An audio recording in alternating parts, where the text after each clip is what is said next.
சரி.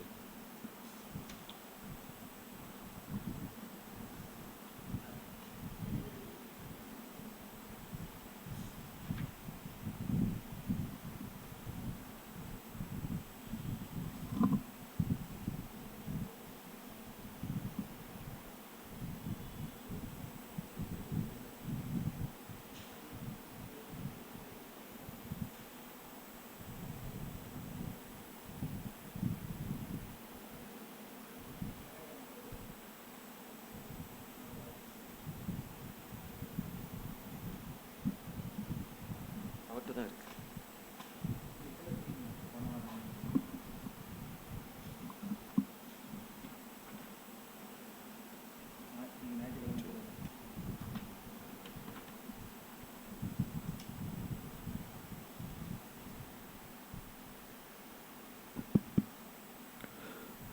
உம்முடைய வார்த்தைகள் கிடைத்தவுடனே அவைகளை உட்கொண்டேன். உம்முடைய வார்த்தை எனக்கு சந்தோஷமும் என் இருதயத்துக்கு மகிழ்ச்சியுமாய் இருந்தது. கிறிஸ்து இயேசுவுக்குள் மிகவும் அன்பாய் அழைக்கப்பட்ட தெரிந்து கொள்ளப்பட்ட அன்புக்குரிய சகோதர சகோதரிகளே, தேவனுடைய பெரிதான கிருபையினாலே இந்த ஒரு நாளிலும் இந்த பரிசுத்த ஆராதனையிலே நாம் ஒன்று கூடி தேவனுடைய நாமத்தை முழு இருதயத்தோடும் முழு உள்ளத்தோடும் நாம் ஆராதிக்க தேவன் நமக்கு கிருபை பாராட்டி இருக்கிறார்.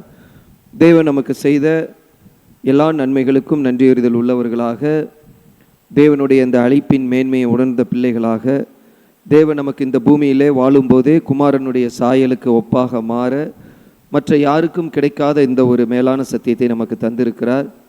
நாம் எப்பொழுதும் கிறிஸ்துவின் சிந்தையிலே நம்முடைய ஆவிக்குரிய வாழ்க்கையானது ஒவ்வொரு நாளும் குமாரனுடைய அடிச்சுவடுகளை பின்பற்றி நடக்க தேவன் நமக்கு கிருபை செய்வாராக. இந்த ஒரு ஆராதனைக்கு துவக்கமாக எல்லோரும் எழுந்து நின்று 160வது பாடல் திவ்ய ஆசீர் பொழிந்தருள்வீர் என்ற பாடலை எல்லோரும் சேர்ந்து பாடுவோம்.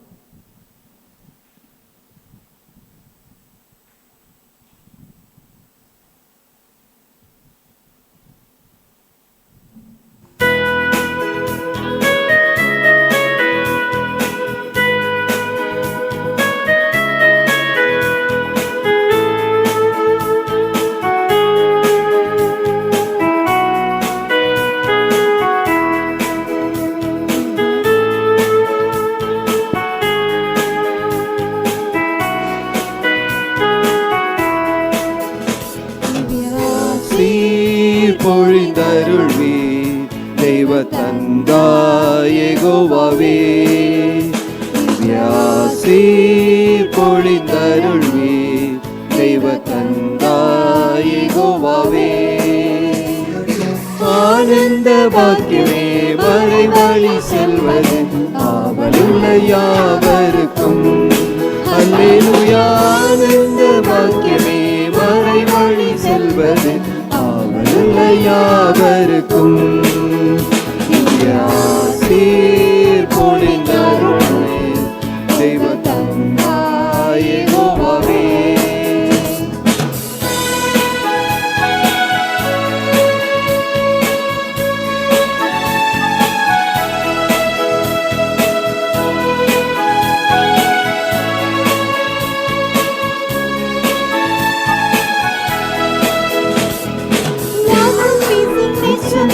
பூக்களாக்குவி ராஜன் மூலந்தாசராக்குவி, வாசம் வீசும் நேசமுள்ள பூக்களாக்குவி நேசரேசு ராஜன் மூலந்தாசராக்குவி.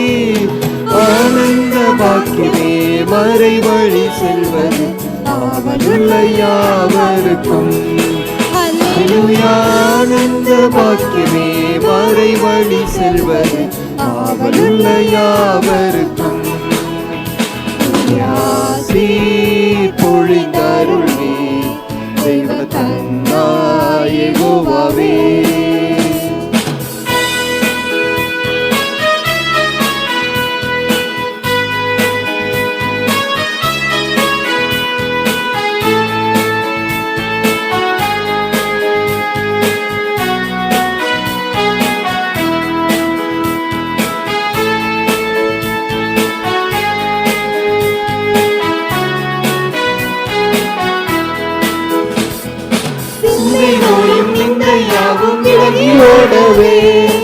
தந்தை நீரே உந்தன் சொந்த பிள்ளையாயினோ, சிந்தை நோயும் நிந்தை யாவும் விலகி ஓடவே. தந்தை நீரே உந்தன் சொந்த பிள்ளையாயினோ, ஆனந்த பாக்கியமே மறை வழி செல்வது ஆவலுள்ள யாவருக்கும். அல்லேலூயா. ஆனந்த பாக்கியமே மறை வழி செல்வது ஆவலுள்ள யாவருக்கும்.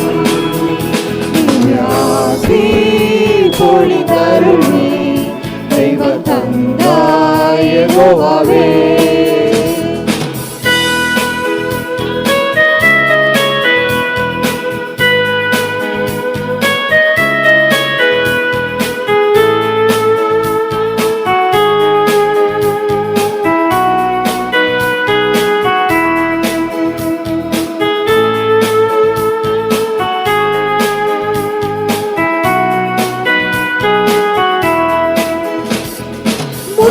உம்மை பற்றும் நேச பாத்திரமாக்குவீர், கற்று வேதம் காட்டும் பாதை நிற்க செய்குவீர். முற்றும் உம்மை பற்றும் நேச பாத்திரமாக்குவீர், கற்று வேதம் காட்டும் பாதை நிற்க செய்குவீர். ஆனந்த பாக்கியமே மறை வழி செல்வது ஆவலுள்ள யாவருக்கும். அல்லேலூயா. ஆனந்த பாக்கியமே மறை வழி செல்வது ஆவலுள்ள யாவருக்கும். பொழிதருளே தெய்வ தந்தாய் யெகோவாவே.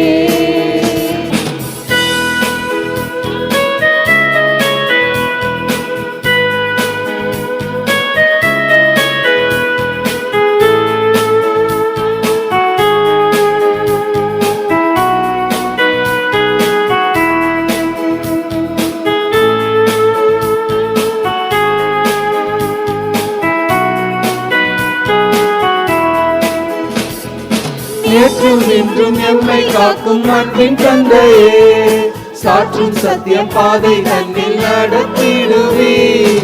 நேற்றும் என்றும் எம்மை காக்கும் அன்பின் தந்தையே, சாற்றும் சத்திய பாதை தன்னில் நடத்திடுவீர். ஆனந்த பாக்கியமே மறை வழி செல்வது ஆவலுள்ள யாவருக்கும். அல்லேலூயா. ஆனந்த பாக்கியமே மறை வழி செல்வது ஆவலுள்ள யாவருக்கும்.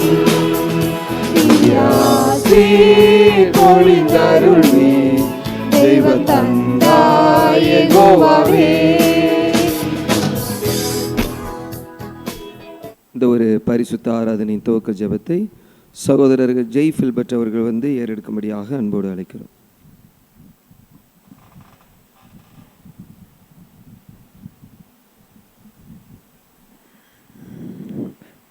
ஜெபம் செய்வோம்.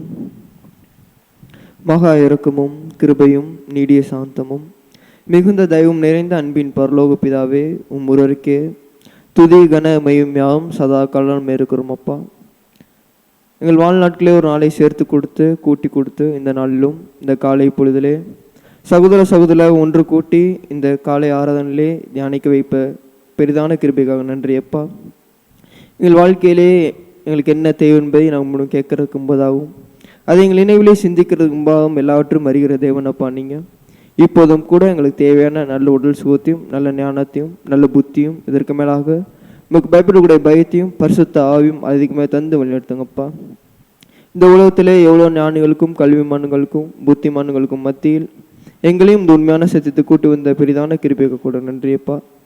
அற்பமும் பாவியும் குப்பையும் தூசுமாக இருந்த எங்களை கூட உண்மை அப்பா என்று கூப்பிடக்கூடிய ஒரு சிலாக்கியத்தை கொடுத்த கிருபைக்கு நன்றியப்பா. எங்கள் வாழ்க்கையிலே நாங்கள் எதை பேசினாலும் எதை யோசித்தாலும் எதை சிந்தித்தாலும் முக சித்தத்துக்கு நிறைவுள்ள காரத்தை பேசவும் முக சித்தத்துக்கு நிறைவுள்ள காரத்தை செய்யவும் எல்லாவற்றும் சித்தத்துக்கு நிறைவுள்ள காரத்தை செய்யவும் எங்களுக்கு தேவையான பரிசுத்தாயும் வல்லமையும் தந்து வழிநடத்துங்கப்பா. இப்போதும் கூட நாங்கள் கேட்கக்கூற பாடயத்தை ஒரு காதில் வாங்கி மறு காதிலை விட்டு விடாதபடிக்கு அதை எங்கள் இருதயம் என்னும் பலகைகளை எழுதி கொண்டு அனுதினம் எங்கள் வாழ்க்கையை அபியாசப்படுத்த எங்களை தேவையான எல்லாவற்றையும் கொடுத்து வழிநடத்துங்கப்பா. இன்னும் ஆலயத்துக்கு வர தாமதமாக இருக்கக்கூடிய சகோதரர்கள் ஜெபிக்கிறோம். நீரே அவர்களை தேவையான நேரத்திலே கூட்டி வரும்பாய் கெஞ்சி மன்னரும். இப்போதும் நான் கேட்டதும் கேட்க மறந்த யாவற்றையும் எங்களுடைய சித்தத்தினாலே இல்லை உங்களுடைய தயவுள்ள சித்தத்தினாலே கொடுத்து வழிநடத்த வேண்டுமாய் இந்த சிறிய மன்றாட்டை எங்கள் மீட்பரும் ராஜாவும் கண்மலையும் ஜீவாதிபதியுமா இருக்கிற ஆண்டவராய் இயேசு கிறிஸ்து என்னும் நாமத்தில் பொறுப்பாதம் படிந்து கெஞ்சுகிறோம் எங்கள் ஜீவ நல்ல பிதாவே, ஆமென்.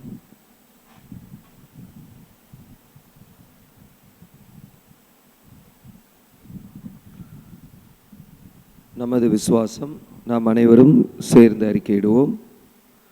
தாம் ஒருவராய் சாவாமை உள்ளவரும் ஒருவரும் சேரக்கூடாத ஒளியில் வாசம் பண்ணுகிறவரும் ஆதி அந்தமில்லாத ஏக சக்கராதிபதியுமான யெகோவா என்னும் நாமமுள்ள ஒன்றான மெய்தேவனையை விசுவாசிக்கிறோம். அவருடைய ஒரே பேரான குமாரனும் நம்முடைய கர்த்தரும் இரட்சகருமான இயேசு கிறிஸ்துவையும் விசுவாசிக்கிறோம். இவர் அதிர்சனமான தேவனுடைய தற்சொரூபமும் சர்வ சிருஷ்டிக்கும் முந்தின பேருமானவர். தேவன் இவருக்கென்றும் உலகங்களை எல்லாம் உண்டாக்கி இவரையே சர்வத்துக்கும் சுதந்திரவாளியாக நியமித்தார். எல்லாம் இவருக்குள் நிலை நிற்கிறது என்றும் விசுவாசிக்கிறோம். இவர் தேவகுமாரனாய் இருந்தும் தேவனுக்கு சமமாய் இருக்க எண்ணாமல் அக்கிரமங்களினால் ஜீவனை இழந்த மனுஷர் பேரில் மனதுருகி தம்மை தாமே வெறுமையாக்கி மனிதனாகி எல்லோரையும் மீட்கும் பொருளாக தம்முடைய ஜீவனையை கொடுத்து தேவனுக்கும் மனுஷருக்கும் சமாதானத்தை உண்டு பண்ணினார் என்றும் விசுவாசிக்கிறோம். ஆதலால் தேவன் இவரை மரித்தொழிந்து எழுப்பி தம்மை போல் குமாரனும் ஜீவனுடையவராய் இருக்க அருள் செய்து எல்லாவற்றிற்கும் மேலாக உயர்த்தி தம்முடைய வல்லமையின் வலது பாரிசத்தில் வீற்றிருக்க செய்தார் என்றும் விசுவாசிக்கிறோம்.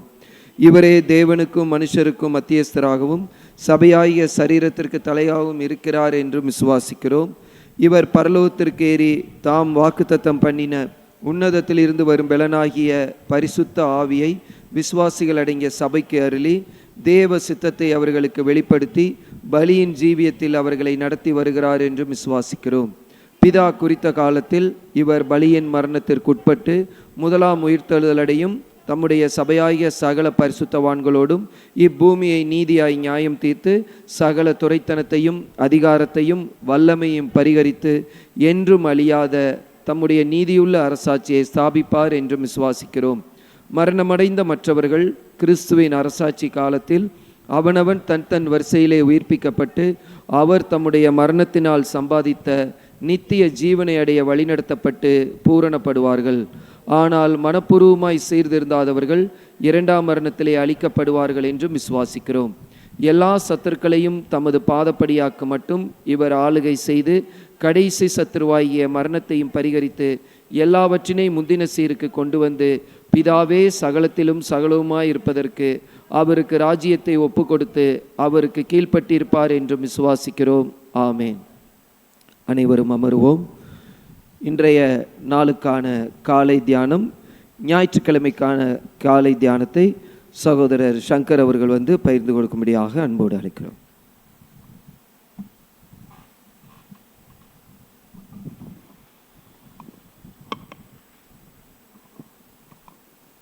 காலை தியானம் ஞாயிற்றுக்கிழமைக்குரியது. 1 கொரிந்தியர் 13ஆம் அதிகாரம். நான் மனுஷர் பாஷையும் தூதர் பாஷைகளையும் பேசினாலும் அன்பு எனக்கு இராவிட்டால் சத்தமிடுகிற வெண்கலம் போலவும் ஓசையிடுகிற கைத்தாளம் போலவும் இருப்பேன். நான் தீர்க்க தரிசன வரத்தை உடையவனாயிருந்து சகல ரகசியங்களையும் சகல அறிவையும் அறிந்தாலும் மலைகளை பெயர்க்கத்தக்க சகல விசுவாசம் உள்ளவனாயிருந்தாலும் அன்பு எனக்கு இராவிட்டால் நான் ஒன்றுமில்லை. எனக்கு உண்டான யாவற்றையும் நான் அன்னதானம் பண்ணினாலும் என் சரீரத்தை சுட்டரிக்கப்படுவதற்கு கொடுத்தாலும் அன்பு எனக்கு இராவிட்டால் எனக்கு பிரயோஜனம் ஒன்றுமில்லை. அன்பு நீடிய சாந்தமும் தயவும் உள்ளது. அன்புக்கு பொறாமை இல்லை. அன்பு தன்னை புகழாது, இருமாப்பாயிராது, அயோக்கியமானதை செய்யாது, தற்பொழிவை நாடாது, சினமடையாது, தீங்கு நினையாது, அநியாயத்தில் சந்தோஷப்படாமல் சத்தியத்தில் சந்தோஷப்படும், சகலத்தையும் தாங்கும், சகலத்தையும் விசுவாசிக்கும், சகலத்தையும் நம்பும், சகலத்தையும் சகிக்கும். அன்பு ஒரு காலம் ஒழியாது. தீர்க்க தரிசனங்களானாலும் ஒளிந்து போம், அந்நிய பாஷைகளானாலும் ஓய்ந்து போம், அறிவானாலும் ஒளிந்து போம். நம்முடைய அறிவு குறைவுள்ளது, நாம் தீர்க்க தரிசனம் சொல்லுதலும் குறைவுள்ளது. நிறைவானது வரும்போது குறைவானது ஒளிந்து போம். நான் குழந்தையாய் இருந்தபோது குழந்தையைப் போல பேசினேன், குழந்தையைப் போல சிந்தித்தேன், குழந்தையைப் போல யோசித்தேன். நான் புருஷனான போதோ குழந்தைகளுக்கு ஏற்றவைகளை ஒழித்து விட்டேன். இப்பொழுது கண்ணாடியிலே நிழலாட்டமாய் பார்க்கிறோம், அப்பொழுது முகமுகமாய் பார்ப்போம். இப்பொழுது நான் குறைந்த அறிவுள்ளவன், அப்பொழுது நான் அறியப்பட்டபடியே அறிந்து கொள்வேன். இப்பொழுது விசுவாசம், நம்பிக்கை, அன்பு இம்மூன்றும் நிலைத்திருக்குது. இவைகளின் அன்பே பெரியது. ஆமென்.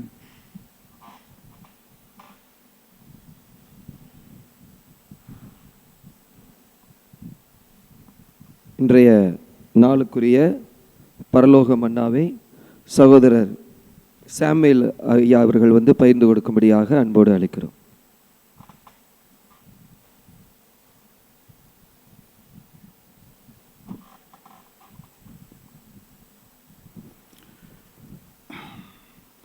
இன்றைய பரலோக மன்னா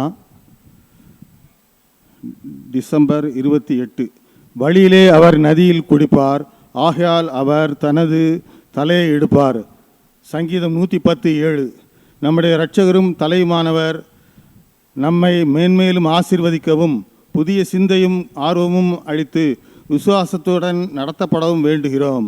நம் ஜீவியத்தில் உண்டாகும் அனுபவமான ஓடையிலே அனுதினமும் குடித்து அவருடைய சேவையிலே ஈடுபட ஞானத்தையும் தகுதியையும் வளரச் செய்யவும் மன்றாடுகிறோம்.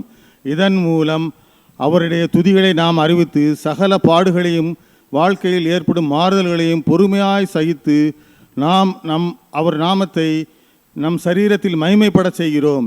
இவ்விதம் அனுபவ ஓடையில் நாம் குடிக்கும்போது ஒரு சிறு குருவியை நினைப்போமாக. அது குடிக்கும்போது தன் தலையை உயர்த்தி தேவனை துதிப்பது போல காண்பது நம் வாழ்க்கையின் ஓடையில் அனுதினமும் நாம் பல பாடுகளை அனுபவிக்கும் போது அவரை துதிக்க கடமைப்பட்டுள்ளோம் என்பதை குறித்து காண்பிக்கிறது. இதற்குரிய ஆதார வசனம் 1 பேதுரு 4:12 முதல் 16 வரை.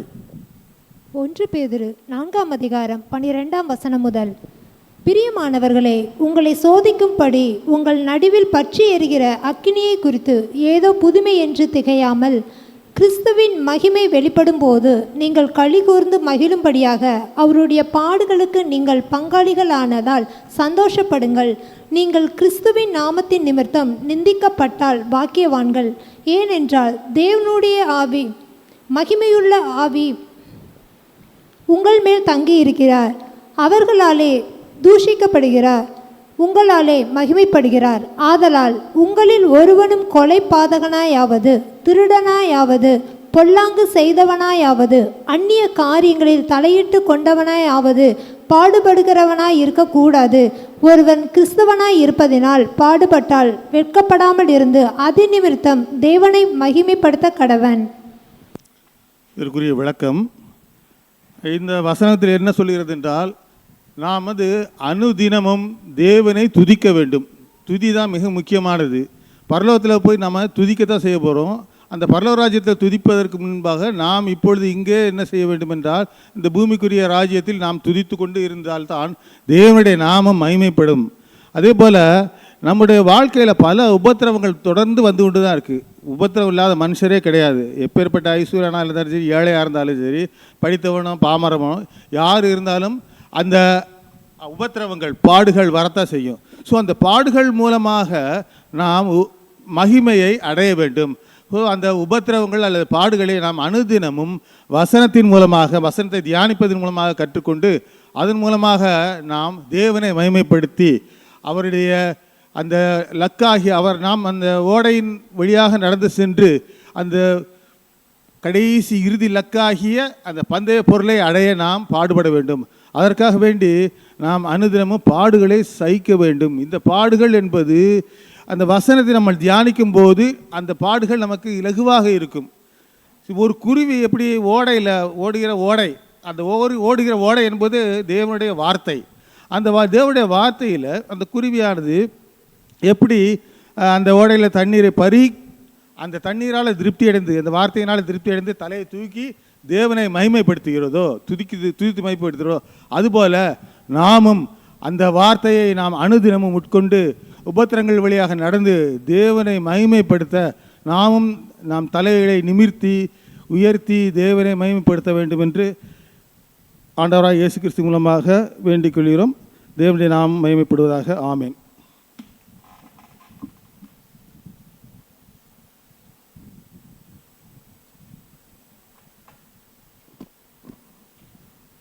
Thank you brother. கிறிஸ்து இயேசுவுக்குள் அன்புக்குரிய சகோதர சகோதரிகளே, இந்த ஒரு நாளிலே நம்மோடு கூட இந்த பரிசுத்த ஆராதனையிலே பங்கு பெற்று தேவனுடைய வார்த்தைகளை நமக்காக நம்மிடையே பகிர்ந்து கொடுப்பதற்காக ஆண்டிப்பட்டி சபையின் மூப்பர் அன்பு சகோதரர் கார்த்திக் அவர்கள் நம்மிடையே வந்திருக்கிறார்கள். நம்முடைய சபையின் சார்பாக சகோதரர் அவர்களை அன்போடு வரவேற்கிறோம். கிறிஸ்துவுக்குள்ளான அன்பினை வாழ்த்துதலையும் தெரிவித்துக் கொள்கிறோம். எங்களது சபையாரருடைய ஒவ்வொருவருடைய அன்பினை வாழ்த்திலும் ஆண்டிப்பட்டியில் உள்ள சகோதர சகோதரிகள், மூத்த சகோதர சகோதரிகளை நீங்கள் தெரிவிக்குமாறு அன்போடு கேட்டுக்கொள்கிறோம். சகோதரர் இன்றைக்கு நம்மிடத்திலே பகிர்ந்து கொடுக்கக்கூடிய, அவர் சுமந்து வந்திருக்கக்கூடிய பாடத்தினுடைய தலைப்பு சபையில் தேர்ந்த அங்கமாய் இருக்க சில வேதாகம ஆலோசனைகள். சபையில் தேர்ந்த அங்கமாய் இருக்க சில வேதாகம ஆலோசனைகள் என்கிற ஒரு தலைப்பின் கீழாக சத்திய தூது கொடுக்கும்படியாக சகோதரர் அவர்களை அன்போடு அழைக்கிறேன்.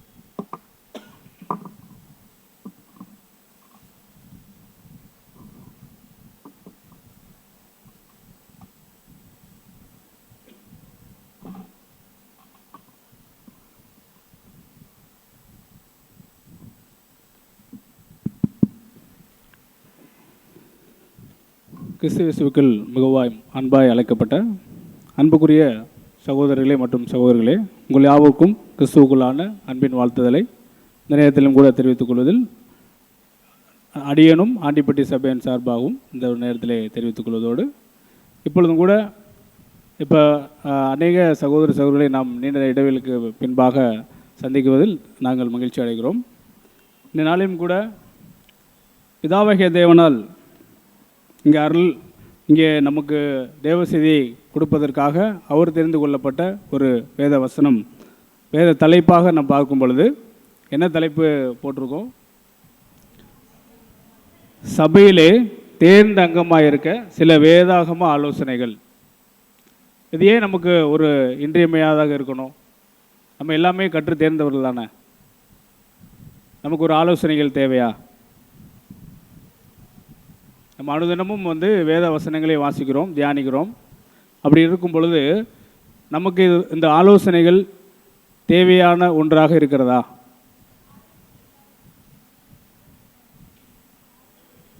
ஆலோசனைகள்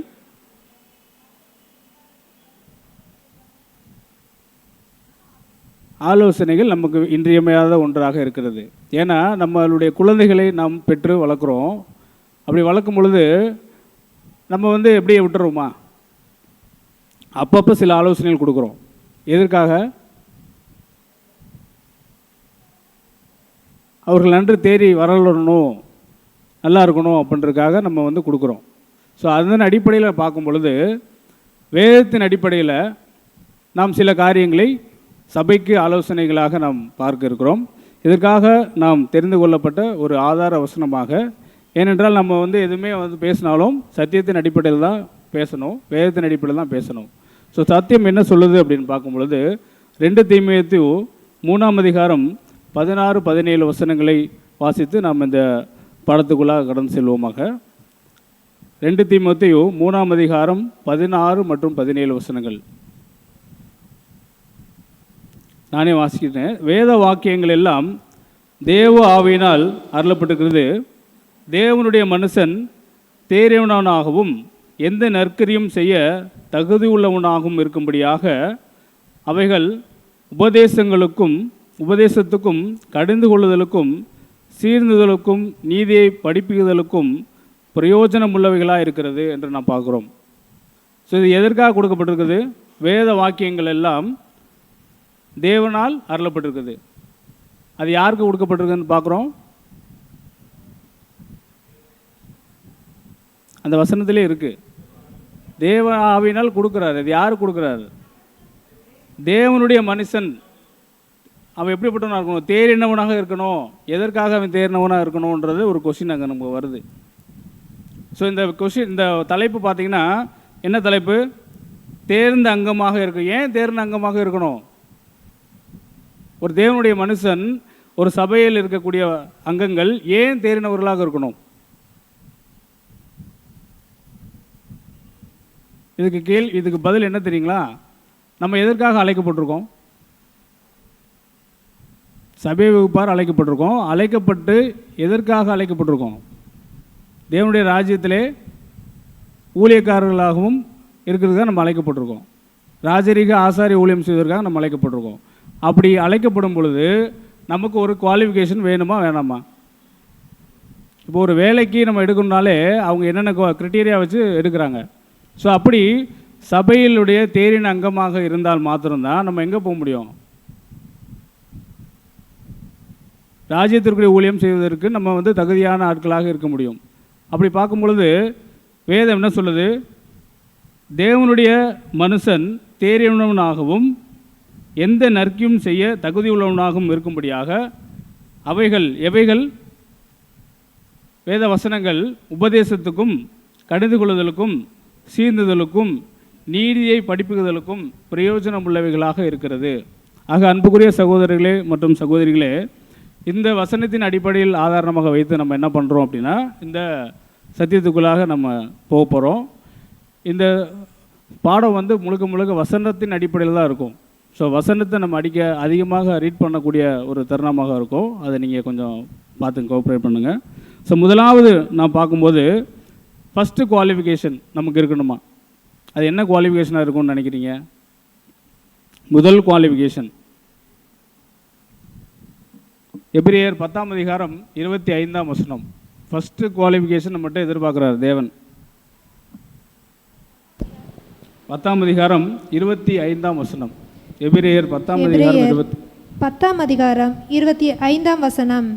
சபை கூடி வருவதை சிலர் விட்டு விடுகிறது போல நாமும் விட்டு விடாமல் ஒருவருக்கொருவர் புத்தி சொல்ல கடவோம். நாளானது சமீபித்து வருகிறதை எவ்வளவாய் பார்க்கிறீர்களோ அவ்வளவாய் புத்தி சொல்ல வேண்டும். ஸோ சபையினுடைய ஆராதனை கூட்டங்களில், சபையினுடைய நடவடிக்கைகளில் ஆலோசிக்கும் பொழுது நம்ம என்ன பண்ணணுமா?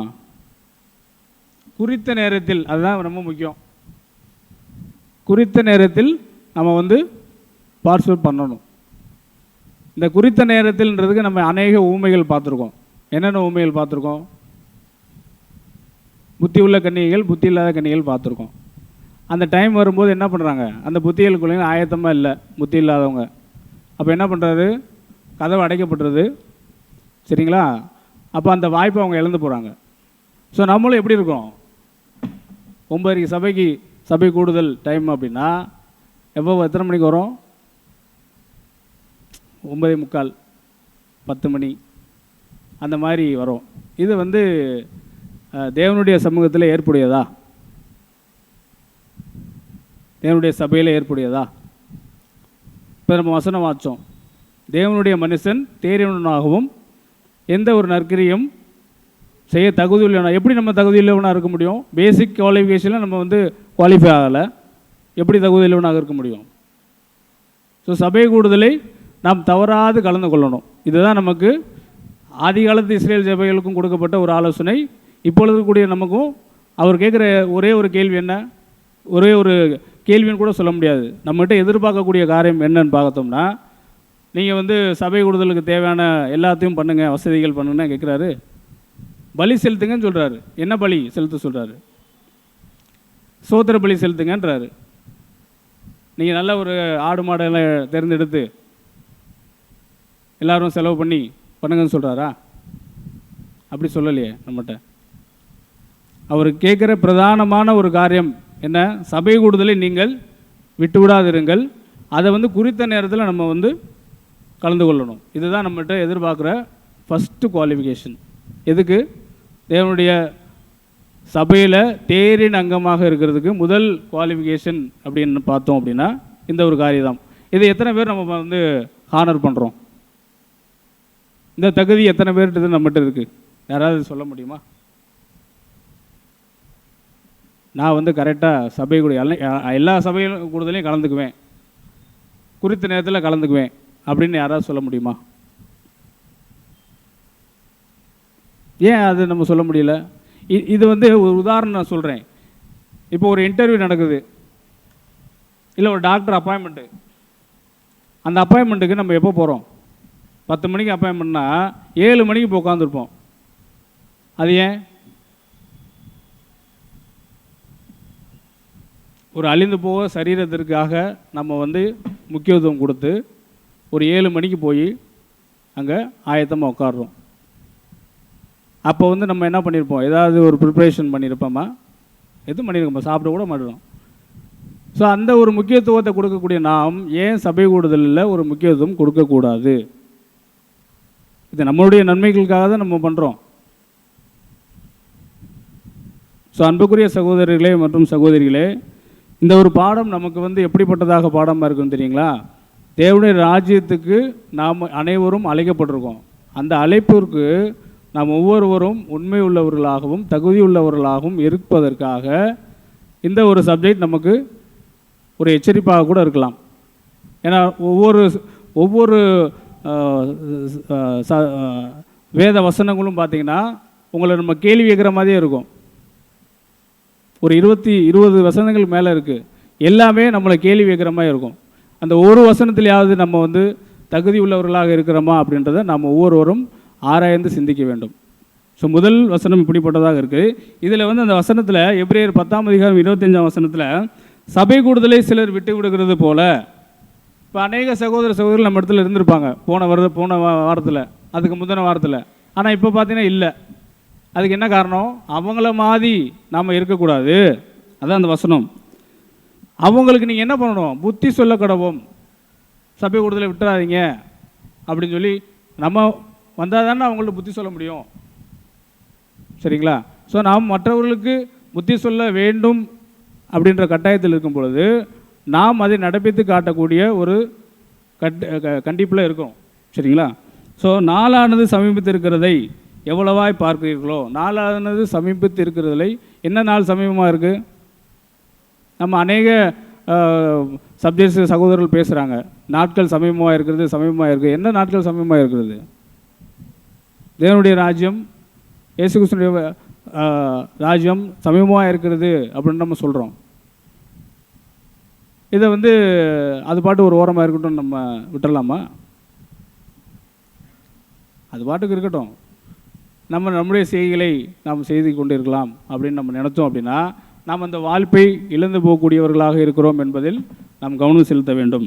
ஸோ அன்புக்குரிய சகோதரர்களே, இப்போ இரண்டாவது ஒரு குவாலிஃபிகேஷன் என்னன்னு பார்க்கும்போது, சரி நம்ம சபை கூடுதலுக்கு வரோம், என்ன காரணத்துக்காக வரோம்?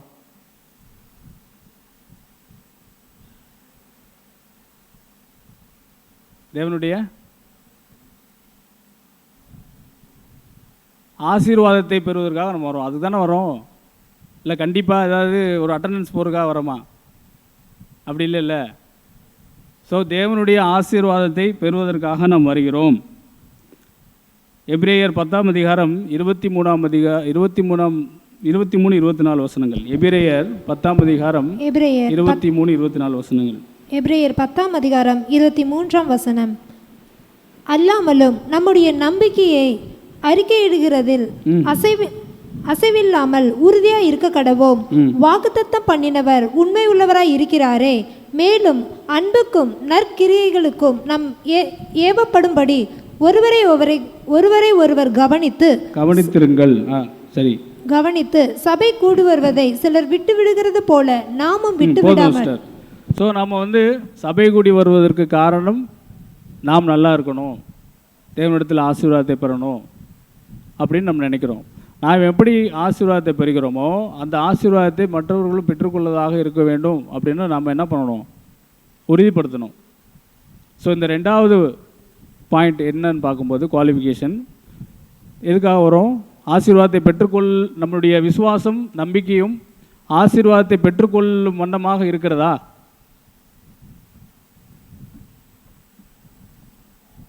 ஒரு எடுத்துக்காட்டு, என்ன எடுத்துக்காட்டு பார்க்கலாம்? ஆதியாகமத்தில் ஆபிரகாமுக்கு ஒரு வாக்குத்தத்தம் கொடுப்பார் தேவன். ஒரு கட்டளை, அது வாக்குத்தத்தம் கூட ஒரு கட்டளை கொடுப்பாரு. என்ன கட்டளை? யாருக்கா ஞாபகம் இருக்கா?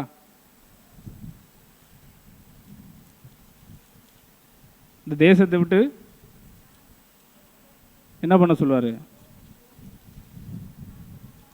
நான் காண்பிக்கும் இடத்துக்கு நீங்கள் போக சொல்லுவார். 12ஆம் அதிகாரம் 1ஆம் வசனத்தில், ஆதியாகமம் 12ஆம் அதிகாரம் 1ஆம் வசனத்தில் கர்த்தர், ஆதியாகமம் 12ஆம் அதிகாரம் 1ஆம் வசனம், கர்த்தர் ஆபிரகாமை நோக்கி, நீ உன் தேசத்தையும் உன் இனத்தையும் உன் தகப்பனுடைய வீட்டையும் விட்டு புறப்பட்டு நான் உனக்கு காண்பிக்கும் தேசத்திற்கு போ. நான் உன்னை பெரிய ஜாதியாக்கி உன்னை ஆசீர்வதித்து உன் பேரை பெருமைப்படுத்துவேன், நீ ஆசீர்வாதமாய் இருப்பாய். அப்படி இந்த ஒரு வாக்குத்தத்தம் தான் நமக்கும் கொடுக்கப்பட்டிருக்குது. எப்படி ஆபிரகாமுக்கு வந்து நீ என்ன பொசிஷனில் இருக்கியோ அந்த பொசிஷனை விட்டுட்டு அப்படியே போ, உன்னை நான் என்ன பண்ணுவேன், ஆசீர்வதித்து பெரிய ஜாதி ஆக்குவேன் அப்படின்னு நமக்கு ஆபிரகாம் கொடுத்த வாக்குத்தத்தம். அதே வாக்குத்தத்தம் நமக்கு கொடுத்துருக்கு. இந்த பூலோக காரியங்களை நீ விட்டுட்டு என்ன பண்ணுங்க, சபை கூடி வந்து என்னை நீ வந்து ஆராதனை பண்ணினா என்ன பண்ணுவேன், நான் உனக்கு ஆசீர்வாதத்தை கொடுத்து, நான் எதுக்காக உன்னை அழைக்கப்பட்டேன், உன்னை பெரிய ஜாதியாக்கி தேவனுடைய ராஜ்யத்தில் ஒரு பொசிஷன் நான் கொடுப்பேன், ராஜரிக ஆசாரிய கூட்டமாக நான் கொடுப்பேன்றதை நமக்கு கொடுக்க வாக்குத்தத்தம். இதே வாக்குத்தத்தம் ஆபிரகாம் கொடுத்தாரு. ஆபிரகாம் அதை வந்து என்ன பண்ணார், அப்படியே உபே பண்ணார், அப்படியே கீழ்ப்படிந்தார். அந்த ஒரு கீழ்ப்படிதல் நம்ம இடத்துல இருக்கா?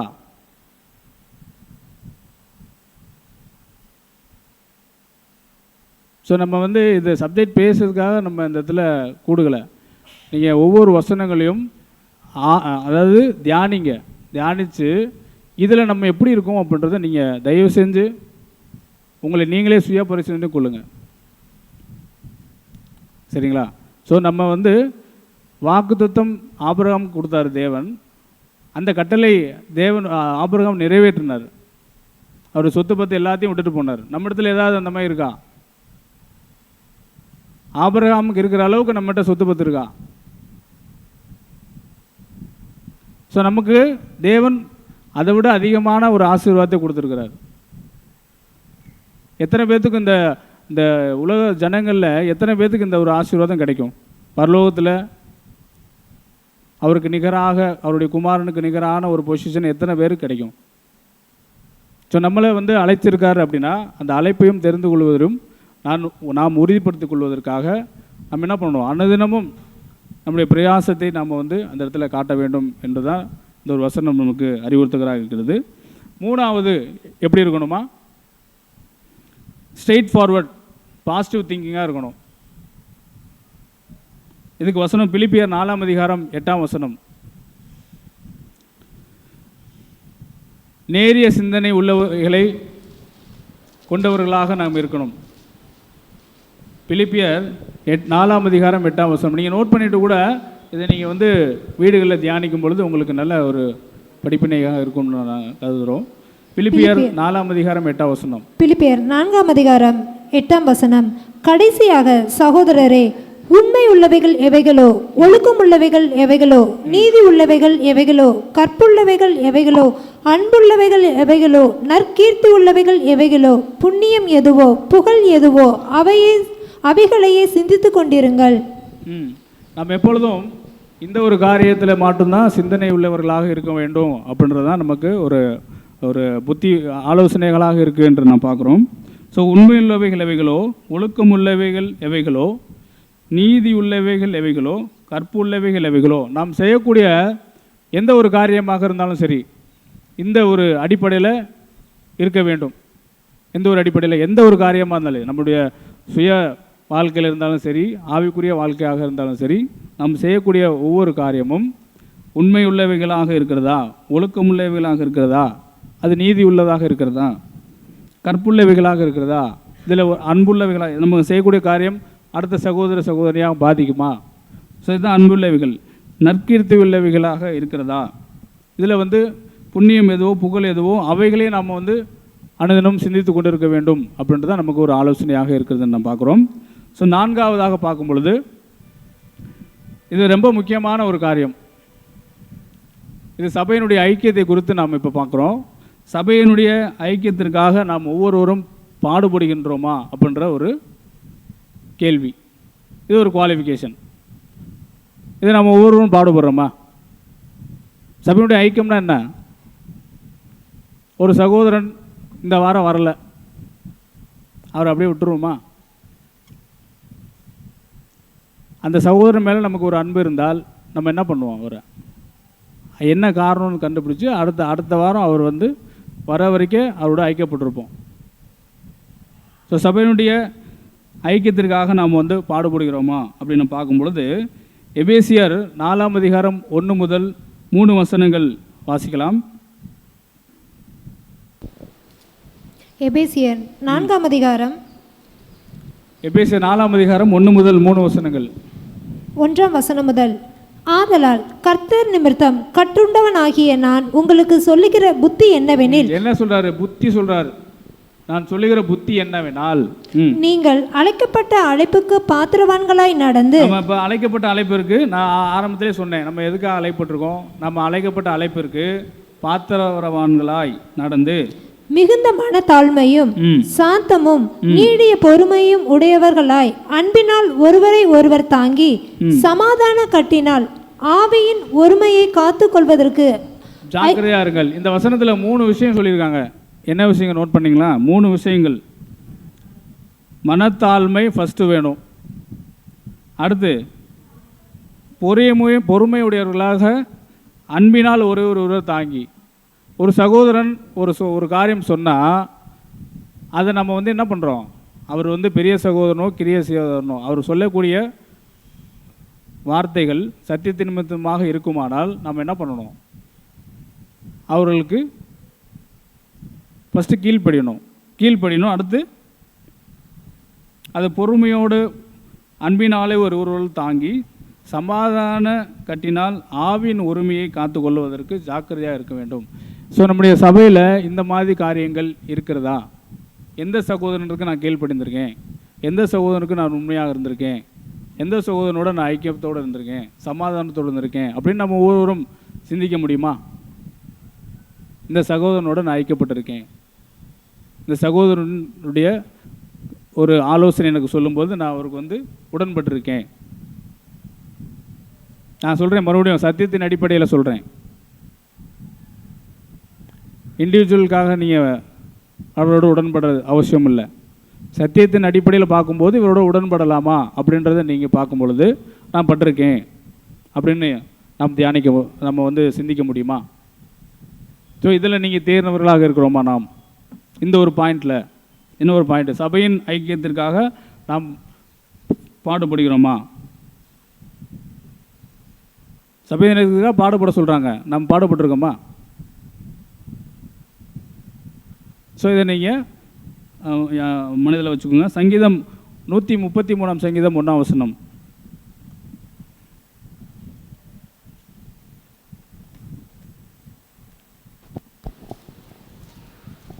சங்கீதம் 133:1. இதோ சகோதரர் ஒருமித்து வாசம் பண்ணுகிறது எத்தனை நன்மையும் எத்தனை இன்புமானது. ஸோ இது இப்படி இருக்கும் பொழுது தேவன் மகிமைப்படுறார். எப்படி மகிமைப்படுறார்? இதோ சகோதரர் ஒருமித்து வாசம் பண்ணுகிறது எத்தனை நன்மையும் எத்தனை இன்பமுமாய் இருக்கிறது. நம்ம வந்து ஸ்கூல் படிக்கும்போது கூட ஒரு ஸ்டோரி சொல்லுவாங்க. என்ன ஸ்டோரி இருக்கா? ஸ்கூல் படிக்கும்போது தனியாக போகிற சிங்கம் வேட்டையாடும், ஒரு புலியாக சிங்கமாக வேட்டையாடுது. அப்போ ஒரு கூட்டமாக இருக்கும்பொழுது அது வந்து அட்டாக் பண்ணாது. ஸோ தனியாக இருக்கும்போது இந்த ஒற்றுமையை கொடுத்து வந்து சொல்லுவாங்க ஒரு கிளாஸஸ். ஸோ அதன் அடிப்படையில் தான் பார்க்கும்போது நம்ம ஒற்றுமையாக இருக்கும் பொழுது தான் அநேக காரியங்களை சகோதரோடு பகிர்ந்து கொள்ள முடியும். ஸோ அப்போ தான் ஐக்கியப்பட முடியும். ஸோ சபையினுடைய ஐக்கியத்தை குறித்து நான் பார்க்கும் பொழுது இன்னொரு வசனம் கூட வாசிக்கலாம். 1 கொரிந்தியர் 12ஆம் அதிகாரம் 12 முதல் 30 வசனங்களை நாம் வாசிக்கலாம். 1 கொரிந்தியர் 12ஆம் அதிகாரம் 12 முதல் 30 வசனங்கள். 1 கொரிந்தியர் 12ஆம் அதிகாரம் 12 முதல் 12ஆம் வசனம் முதல். எப்படி எனில் சரீரம் ஒன்று, அதற்கு அவயவங்கள் அநேகம், ஒரே சரீரத்தின் அவயவங்கள் எல்லாம் அநேகமாயிருந்தும் சரீரம் ஒன்றாகவே இருக்கிறது. அந்த பிரகாரமாக கிறிஸ்துவும் இருக்கிறார். நாம் யூதர் ஆனாலும் கிரேக்கர் ஆயினும் அடிமையாயினும். இந்த வசனம் சபையை கொடுத்து சொல்லுகிறதாக இருக்கிறது. ஒரு சபை முழுமை பெற வேண்டும் அப்படின்னா தலை வேணும், அதுக்கப்புறம் தலையாக கிறிஸ்து இருக்காரு, நாம் எப்படிப்பட்டவர்களாக இருக்கோம்? அங்கமாக இருக்கிறோம். அப்போ தலையும் சரீரமும் சேர்ந்தால் மட்டும்தான் அது என்ன ஆகும்? ஒரு சபையாக முழு பெறும். ஸோ அப்படி இருக்கும் பொழுது இப்போ நாம் சக சகோதரர்கள் நம்முடைய அவயவங்களாக இருக்கும் பொழுது அப்போ அந்த வசனம் சொல்லுது, வாசிங்க அடுத்து.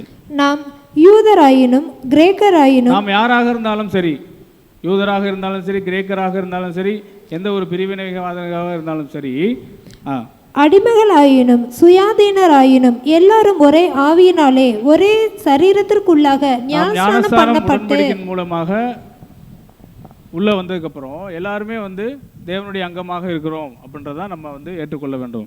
அப்படி இருக்கும் பொழுது சரீரம் ஒரே அவயவமாக இராமல் அநேக அவயங்களாக இருக்கிறது. காலானது, இப்போ நம்ம இடத்துல ஒரு கேள்வி கேட்கிறாரு 15ஆம் வசனத்தில், காலானது நான் கையாயிராதபடினாலே நான் சரீரத்தின் அவயம் அல்ல என்றால் அதனாலே அது சரீரத்தின் அவயமாக இராதோ? இப்போ கால் சொல்லுது கையை பார்த்து, நான் சரீரத்தினுடைய அவயமாக இல்லை அப்படின்னு சொல்லி. அப்படி இல்லாமல் சொல்லுதுன்னா அது எப்படி இல்லாமல் போகும்? காலும் கையும் சரீரத்தில் தானே இருக்குது. அப்போ கார்த்திக் பிரதர்னாலும் ராஜ்குமார் பிரதர்னாலும் ஒரே சரீரமாக தான் இருக்காங்க. அப்புறம் என்ன பிரிவினைவாதங்கள்? இதுதான் அவர் கேட்குறாரு அந்த இதில். அடுத்த வாசிங்க. காலானது நான் கண்ணாயிராதபடியினாலே நான் சரீரத்தின் அவயவம் அல்லவென்றால் அதனாலே அது சரீரத்தின் அவயவமாய் இராதே. சரீரம் முழுவதும் கண்ணானால் செவி எங்கே? அது முழுவதும் செவியானால் கோபம் எங்கே? இப்போ நம்ம கிட்ட நம்ம இந்த வசனத்துல பார்க்கும் பொழுது நம்ம உடம்பு பூரா கண்ணா இருந்துன்னு வச்சுங்களேன், ஏதாவது பிரயோஜனம் இருக்கா?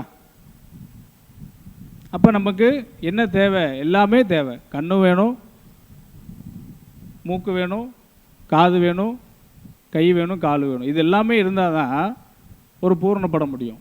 இது இல்லாமல் எப்படி பண்ண முடியும்? ஒரு கை இல்லைனாலே நம்ம என்ன பண்ண முடியுமா? ஒரு வேலையும் பண்ண முடியாது. ஸோ அதுதான் அந்த வசனம் நமக்கு அறிவுறுத்தலாக இருக்கிறது. அடுத்து, தேவன் தமது சித்தத்தின்படி அவயவங்கள் ஒவ்வொன்றும் சரீரத்திலே வைத்தார். அவை எல்லாம் ஒரே அவயவமாய் இருந்தால் சரீரம் எங்கே? அவயவங்கள் அநேகமாய் இருந்தும் சரீரம் ஒன்றே. கண்ணானது கையை பார்த்து நீ எனக்கு வேண்டுவதில்லை என்றும் தலையானது கால்களை நோக்கி நீங்கள் எனக்கு வேண்டுவதில்லை என்றும் சொல்லக்கூடாது. நாம் என்ன பண்றோம்? இப்படிதான் சொல்லிட்டு இருக்கோம், சகோதரர்களை, நீ எனக்கு வேணாம், இதெல்லாம் வேணும்னு சொல்லி தான் தேவன் என்ன பண்ணியிருக்கார்? முடிவு பண்ணி அந்த வசனத்தை சொல்லி, தேவன் தமது சித்தத்தின்படி அவயவங்கள் ஒவ்வொன்றையும் சரீரத்திலே வைத்தார். யார் வச்சிருக்காரு? அவர் தான் வச்சிருக்காரு. ஒரு சபையாக இருக்கணும் அப்படின்னு சொல்லி தெரிந்து கொள்ளப்பட்ட சகோதர சகோதரர் இங்கே உட்காந்துருக்கோம். இப்படி இருக்கும் பொழுது ஒரு சகோதரன் எனக்கு வேணாம், ஒரு சகோதரன் வேணும் அப்படின்னு சொல்லி முடிவு பண்ணுறதுக்கு நம்ம எப்படி முடிவு பண்ண முடியும்? பண்ண முடியுமா நம்மளால? தேவன் அங்கே சொல்றார் பாருங்க அந்த வசனத்தில், கண்ணானது கையை பார்த்து நீ எனக்கு வேண்டுவதில்லை என்றும் தலையானது கால்களை நோக்கி நீங்கள் எனக்கு வேண்டுவதில்லை என்றும் சொல்லக்கூடாது. அப்படி இருக்கும் பொழுது நாம் ஒவ்வொருவரும் ஒவ்வொரு அவயத்தில் இருக்கிறோம். அப்படி இருக்கும் பொழுது ராஜ்குமார் பிரதர் எனக்கு வேணாங்க, எனக்கு அவரை சொல்கிறேன்னா அவர் பேர் தெரியனால சொல்கிறேன், எனக்கு தப்பாக எடுத்துக்காங்க. ஸோ அப்படி அவர் வேணான்னு நான் சொல்கிறேன். இப்போ ரஜினி பிரதர் வேணான்றேன். அது இப்படி சொல்கிறதுக்கு நான் எப்படி சொல்ல முடியும்? அதுதான் அங்கே சொல்கிறாங்க. இதெல்லாம் ஏற்படுத்தினது யார்? தேவன் ஏற்படுத்தியிருக்காரு. அப்படி ஏற்படுத்தியிருக்கும் பொழுது நம்ம எப்படி சொல்ல முடியும்? சொல்ல முடியாதுல்ல. அதுதான் அங்கே வசனம் சொல்லுது, கண்ணானது கையை பார்த்து நீ எனக்கு வேண்டுவதில்லை என்றும். அடுத்து, தலை காளைகளை நோக்கி நீங்கள் எனக்கு வேண்டுவதில்லை என்றும் எப்படி சொல்ல முடியும்? அடுத்து, சரீர அவயவங்கள் 22ஆம் வசனம். 22ஆம் வசனம், சரீர அவயவங்களில் பலவீனம் உள்ளவைகளாய் காணப்படுகிறவைகளே மிகவும் வேண்டியவைகளாய் இருக்கிறது. மேலும் சரீர அவயவங்களில் கனவீனமாய் காணப்படுகிறவைகளே அதிக கனத்தை கொடுக்கிறோம். நம்மில் லட்சணமில்லாதவைகளே அதிக அலங்காரம் பெறும்.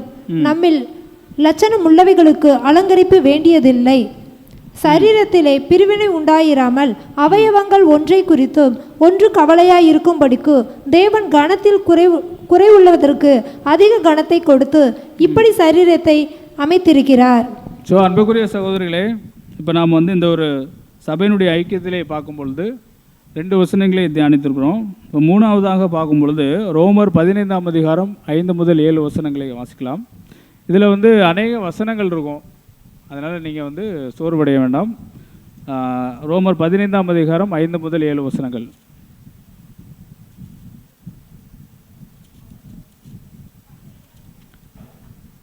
பதினைந்தாம் அதிகாரம் 5 முதல் 7 வசனங்கள்.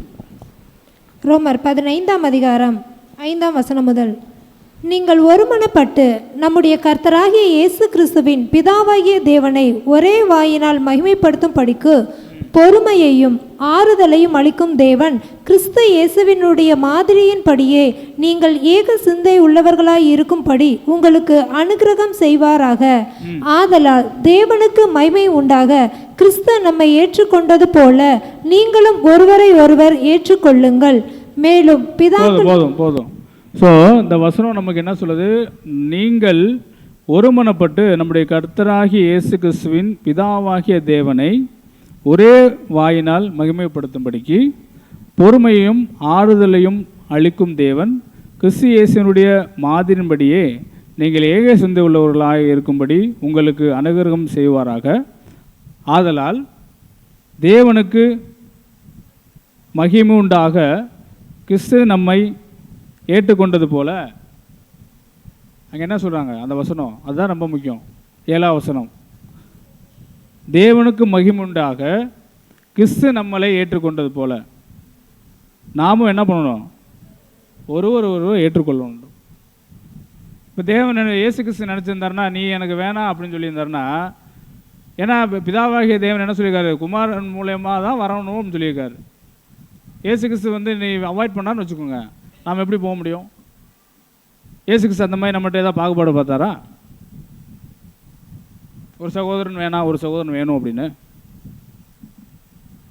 அப்படி இருக்கும் பொழுது நாம் எப்படி எதற்காக அதை பார்க்கணும்?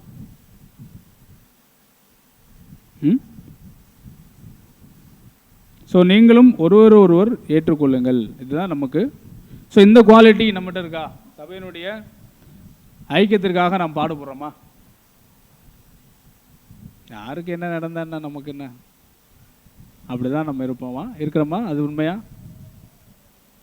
ஸோ அப்படி அன்புக்குரிய சகோதரிகளே மற்றும் சகோதரிகளே, அப்படி ஒரு வேலை இருந்ததுன்னா நீங்கள் தயவு செஞ்சு அதை வந்து கைவிட்டுருங்க. ஸோ இதை நம்ம கையில் வச்சுருந்தோம் அப்படின்னா நம்ம என்ன பண்ண முடியாது? நாம் அழைத்த அழைப்பிற்கும் தெரிந்து கொள்வதற்கும் நாம் உண்மையுள்ளவர்களாக இருக்க முடியுமா? இருக்க முடியாது. ஸோ இது வரைக்கும் நம்ம 4 பாயிண்ட் பார்த்துருக்கோம், சரியா?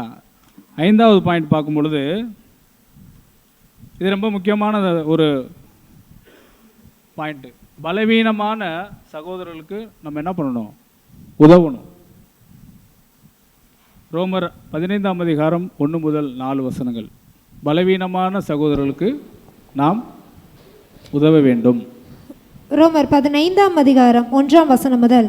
அன்றியும் பலமுள்ளவர்களாகிய நாம் நமக்கே பிரியமாய் நடவாமல் பலவீனருடைய பலவீனங்களை தாங்க வேண்டும். நம்மில் ஒவ்வொருவனும் பிறனுடைய பக்தி விருத்திக்கு ஏதுவான நன்மை உண்டாகும்படி அவனுக்கு பிரியமாய் நடக்க கடவன். கிறிஸ்துவும் தமக்கே பிரியமாய் நடவாமல் உம்மை நிந்திக்கிறவர்களுடைய நிந்தைகள் என்மேல் விழுந்தது என்று எழுதியிருக்கிறபடியே நடந்தார்.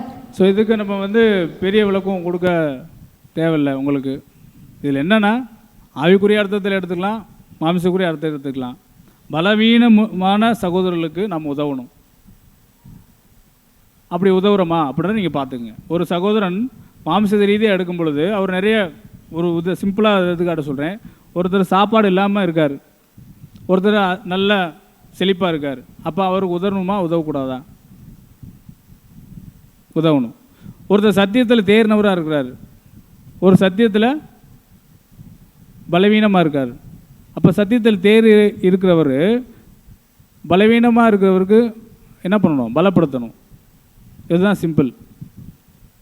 இதுக்கு நம்ம நிறைய எடுத்துக்காட்டு கொடுக்கலாம். பட்டு இந்த ஒரு குவாலிட்டி உங்கள்கிட்ட இருக்கா? பலவீனமான சகோதரர்களுக்கு நாம் என்ன பண்ணுறோம்? உதவுறோமா?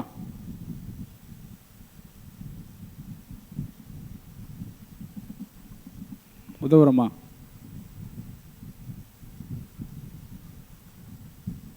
யாரும் உதவுறது இல்லையா? சரி, அப்படி உதவலைன்னா கூட நீங்கள் என்ன பண்ணுங்கள், என்னையும் சேர்த்து தான் சொல்கிறேன். நாம் வந்து இந்த குவாலிட்டியை வளர்த்துக்கணும். ஸோ நம்ம இப்போ பார்க்குறது எல்லாமே பார்த்திங்கன்னா, நம்ம அழைத்த அழைப்பு இருக்குது, உண்மை உள்ளவர்களாகவும் என்னது அடுத்து இருக்கிறோமா அப்படின்றதுக்காக இந்த வசனங்கள் எல்லாமே. இதெல்லாம் இல்லைன்னு வச்சுக்கோங்களேன், நம்ம என்ன பண்ணுறோம், எப்படி இருக்கிறோம்? அழைத்த அழைப்பிற்கும் தெரிந்து கொள்வதற்கும் நம்ம ஒரு பிரயோஜனம் அல்லாதவங்க அப்படின்றத நாமளே தெரிஞ்சுக்கலாம். தெரிஞ்சுட்டு அப்படி விட்டுடலாமா? தெரிஞ்சு கொண்டாலும் இது இந்த கேரக்டர் வைஸ் நான் வந்து டெவலப் ஆகணும் அப்படின்னு நீங்கள் ஃபீல் பண்ணிங்கன்னா தயவு செஞ்சு டெவலப் ஆகுங்க. இந்த பேராமீட்டரில் நான் வந்து வீக்காக இருக்கேன் அப்படின்னு நம்ம ஒவ்வொருவரும் இப்போ நம்ம பார்த்த வசனங்களின் அடிப்படையில் நமக்கே தெரியும், ஸ்ட்ரைக் ஆகும் மைண்டில். அப்படி இருக்கும்போது நோட் பண்ணிவிட்டு அந்த ஒரு கேரக்டரை டெவலப் பண்ணிக்கலாம் நம்ம. ஸோ 6வது வசனம், 6வது ஒரு ஆலோசனை பார்க்கும் பொழுது இந்த ஒரு பாயிண்டில் நிறைய சகோதர சகோதரிகள் ஒருவேளை இடர்கள் அடையலாம். இது என்ன பாயிண்ட்? சபையில் உள்ள வயோதிகர்களையும் மூப்பர்களையும் கனம் பண்ணுங்கள். இந்த ஒரு பாயிண்டில் நாம் எப்படிப்பட்டவர்களாக இருக்கிறோம் அப்படின்றத 1 தீமோத்தேயு 5ஆம் அதிகாரம் 17ஆம் வசனம்.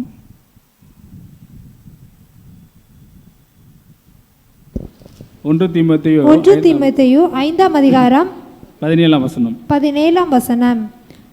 நன்றாய் விசாரணை செய்கிற மூப்பர்களே, விசேஷமாக திருவசனத்திலும் உபதேசத்திலும் பிரயாசப்படுகிறவர்களை இரட்டிப்பான கணத்திற்கு பாத்திரராக எண்ண வேண்டும். போரடிக்கிற மாட்டை போதும். ஸோ இந்த வசனம் நமக்கு சொல்கிறது, நன்றாய் விசாரணை செய்கிற மூப்பர்களை, விசேஷமாக திருவசனத்திலும் உபதேசத்திலும் பிரயாசப்படுவர்களை இரட்டிப்பான தனத்திற்கு பாத்திரமாக எண்ண வேண்டும். ஸோ நம்ம கனம் பண்ணணும். யாரை? சபையில் இருக்கக்கூடிய வயது சென்றவர்களையும் மூப்பர்களையும் கனம் பண்ணணும். நாம் அப்படி பண்ணுறோமா?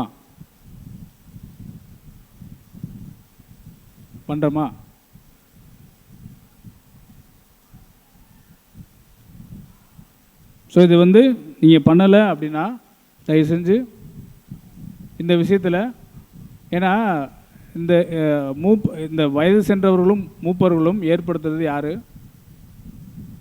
தேவனை ஏற்படுத்துகிறார். ஸோ ஒரு சபைக்கு ஒரு மூப்பரை ஏற்படுத்துறது தேவன் தான் ஏற்படுத்துகிறார். நம்ம வந்து சபை தான் எண்ட் ஆஃப் த டே முடிவு பண்ணுது. அந்த சபைக்கான ஒரு உரிமை யார் கொடுக்குறாங்கன்னா தேவன் தான் கொடுக்குறாரு. எப்படி வந்து ஒரு அவயம் வந்து அங்கே ஃபிக்ஸ் பண்ணுறது யார் ஃபிக்ஸ் பண்ணார்?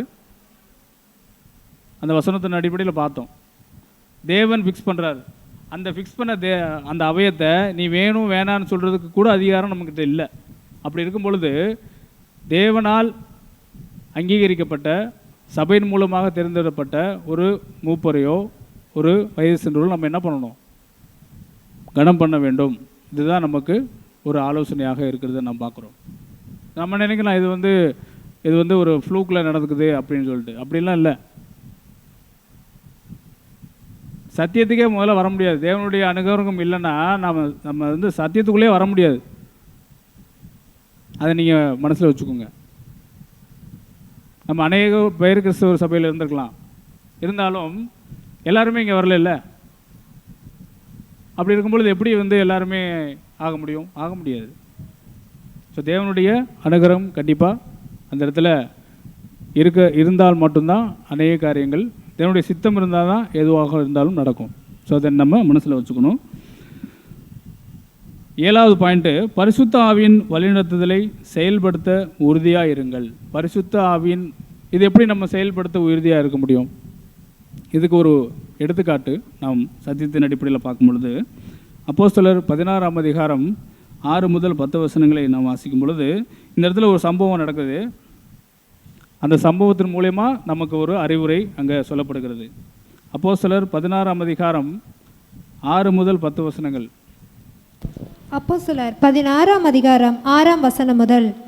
அவர்கள் பிரிகியா கலாத்தியா நாடுகளை கடந்து போனபோது ஆசியாவிலே வசனத்தை சொல்லாதபடிக்கு பரிசுத்த ஆவியினாலே தடை பண்ணப்பட்டு மீசியா தேசம் மட்டும் வந்து பித்தனியா நாட்டுக்கு போக பிரயத்தனம் பண்ணினார்கள். ஆவி அவர்களை போக ஒட்டாதிருந்தார். அப்பொழுது அவர்கள் மீசியா பக்கமாய் போய் துரோவாவுக்கு வந்தார்கள். அங்கே ராத்திரியிலே பவுலுக்கு ஒரு தரிசனம் உண்டாயிற்று. அது என்னவெனில், மகதோனியா தேசத்தான் ஒருவன் வந்து நின்று, நீர் மகதோனியாவுக்கு வந்து எங்களுக்கு உதவி செய்ய வேண்டும் என்று தன்னை வேண்டிக் கொண்டதாக இருந்தது. அந்த தரிசனத்தை அவன் கண்டபோது அவர்களுக்கு சுவிசேஷத்தை அறிவிக்கும்படி கர்த்தர் எங்களை அழைத்தார் என்று நாங்கள் நிச்சயித்து கொண்டு உடனே மகதோனியாவுக்கு புறப்பட்டு போக பிரயத்தனம் பண்ணி துரோவாவிலே கப்பல் ஏறி. இப்போ இதில் யார் எங்கே போகிறாங்க அப்படின்றத நீங்கள் முதல்ல தெரிஞ்சுக்கணும். அப்படி தெரிஞ்சுக்கிறதுக்கு 15ஆம் அதிகாரத்தில் 36ஆம் வசனத்திலேருந்து வாசிங்க. 15ஆம் அப்போஸ்தலர் 15ஆம் அதிகாரம் 36ஆம் வசனம் முதல். சில நாளைக்கு பின்பு பவுல் பர்னபாவை நோக்கி, நாம் கர்த்தருடைய வசனத்தை அறிவித்திருக்கிற சகல பட்டணங்களிலும் உள்ள சகோதரர்கள் எப்படி இருக்கிறார்கள் என்று போய் பார்ப்போம் வாரும் என்றார். அதாவது அப்போஸ்தலர் பவுலும் பர்னபாவும் டிஸ்கஸ் பண்ணுறாங்க. நம்ம வெளியில் போய் அநேக சகோதரர்கள் சத்தியம் சொன்னோம், அவங்க எப்படி இருக்காங்க நம்ம போய் பார்த்துட்டு வரலாம் அப்படின்னு சொல்லி 2 பேரும் டிஸ்கஸ் பண்ணும்போது அந்த இடத்துல பர்னபா என்ன சொல்கிறாரு பாருங்க. அப்பொழுது பர்னபா அந்த 37ஆம் வசனத்தில், அப்பொழுது பர்னபா என்பவன் மார்க்கு என்னும் பேர் கொண்ட யோவானை கூட அழைத்து கொண்டு போக வேண்டும் என்றான். பவுலோ, அவன் பம்பிலியா நாட்டிலே நம்மை விட்டு பிரிந்து நம்மோட கூட ஊழியத்திற்கு வராததினாலே அவனை அழைத்து கொண்டு போக கூடாது என்றான். இது கூடாதுன்னு சொல்லி அவர் சொல்றார். சரியா? இப்படி இருக்கும் பொழுது இதை பற்றி 39ஆம் வசனத்தில், அவர்களுக்குள்ளே கடும் கோபம் உண்டபடியினால் அவர்கள் ஒருவர் விட்டு பிரிஞ்சு போயிட்டாங்க. அப்போ பர்னபா என்ன பண்ணுறாரு, மார்க்குவை கூட்டிக் கொண்டு கப்பலில் ஏறி சீப்புரு தீவுக்கு போகிறாரு. அப்போஸ்தலர் என்ன பண்ணுறாரு, அடுத்து 40 பவுலோ சீலாவை தெரிந்து கொண்டு சகோதராலே தேவனுடைய கிருபைக்கு ஒப்புவிக்கப்பட்டு புறப்பட்டு போகிறாங்க. இப்போ யார் யார் போகிறா, பவுலும் சீலாவும் போய் அவங்கள விசாரிக்கிறதுக்காக போகிறாங்க, பார்க்குறதுக்கு போகிறாங்க. அப்படி பார்க்கும் பொழுது அவங்க எடுத்துக்கொண்ட ஒரு காரியம் என்ன, அவங்க எடுத்துக்கொண்ட காரியம் என்ன, நம்ம பார்த்ததுபடி அந்த நம்ம சத்தியம் சொன்ன சகோதரர்களை மீட் பண்ண போகலாம் அப்படின்றத அவங்க எடுத்துக்கொண்ட காரியம். ஆனால் இங்கே பரிசுத்த ஆவி என்ன வழி நடத்துது,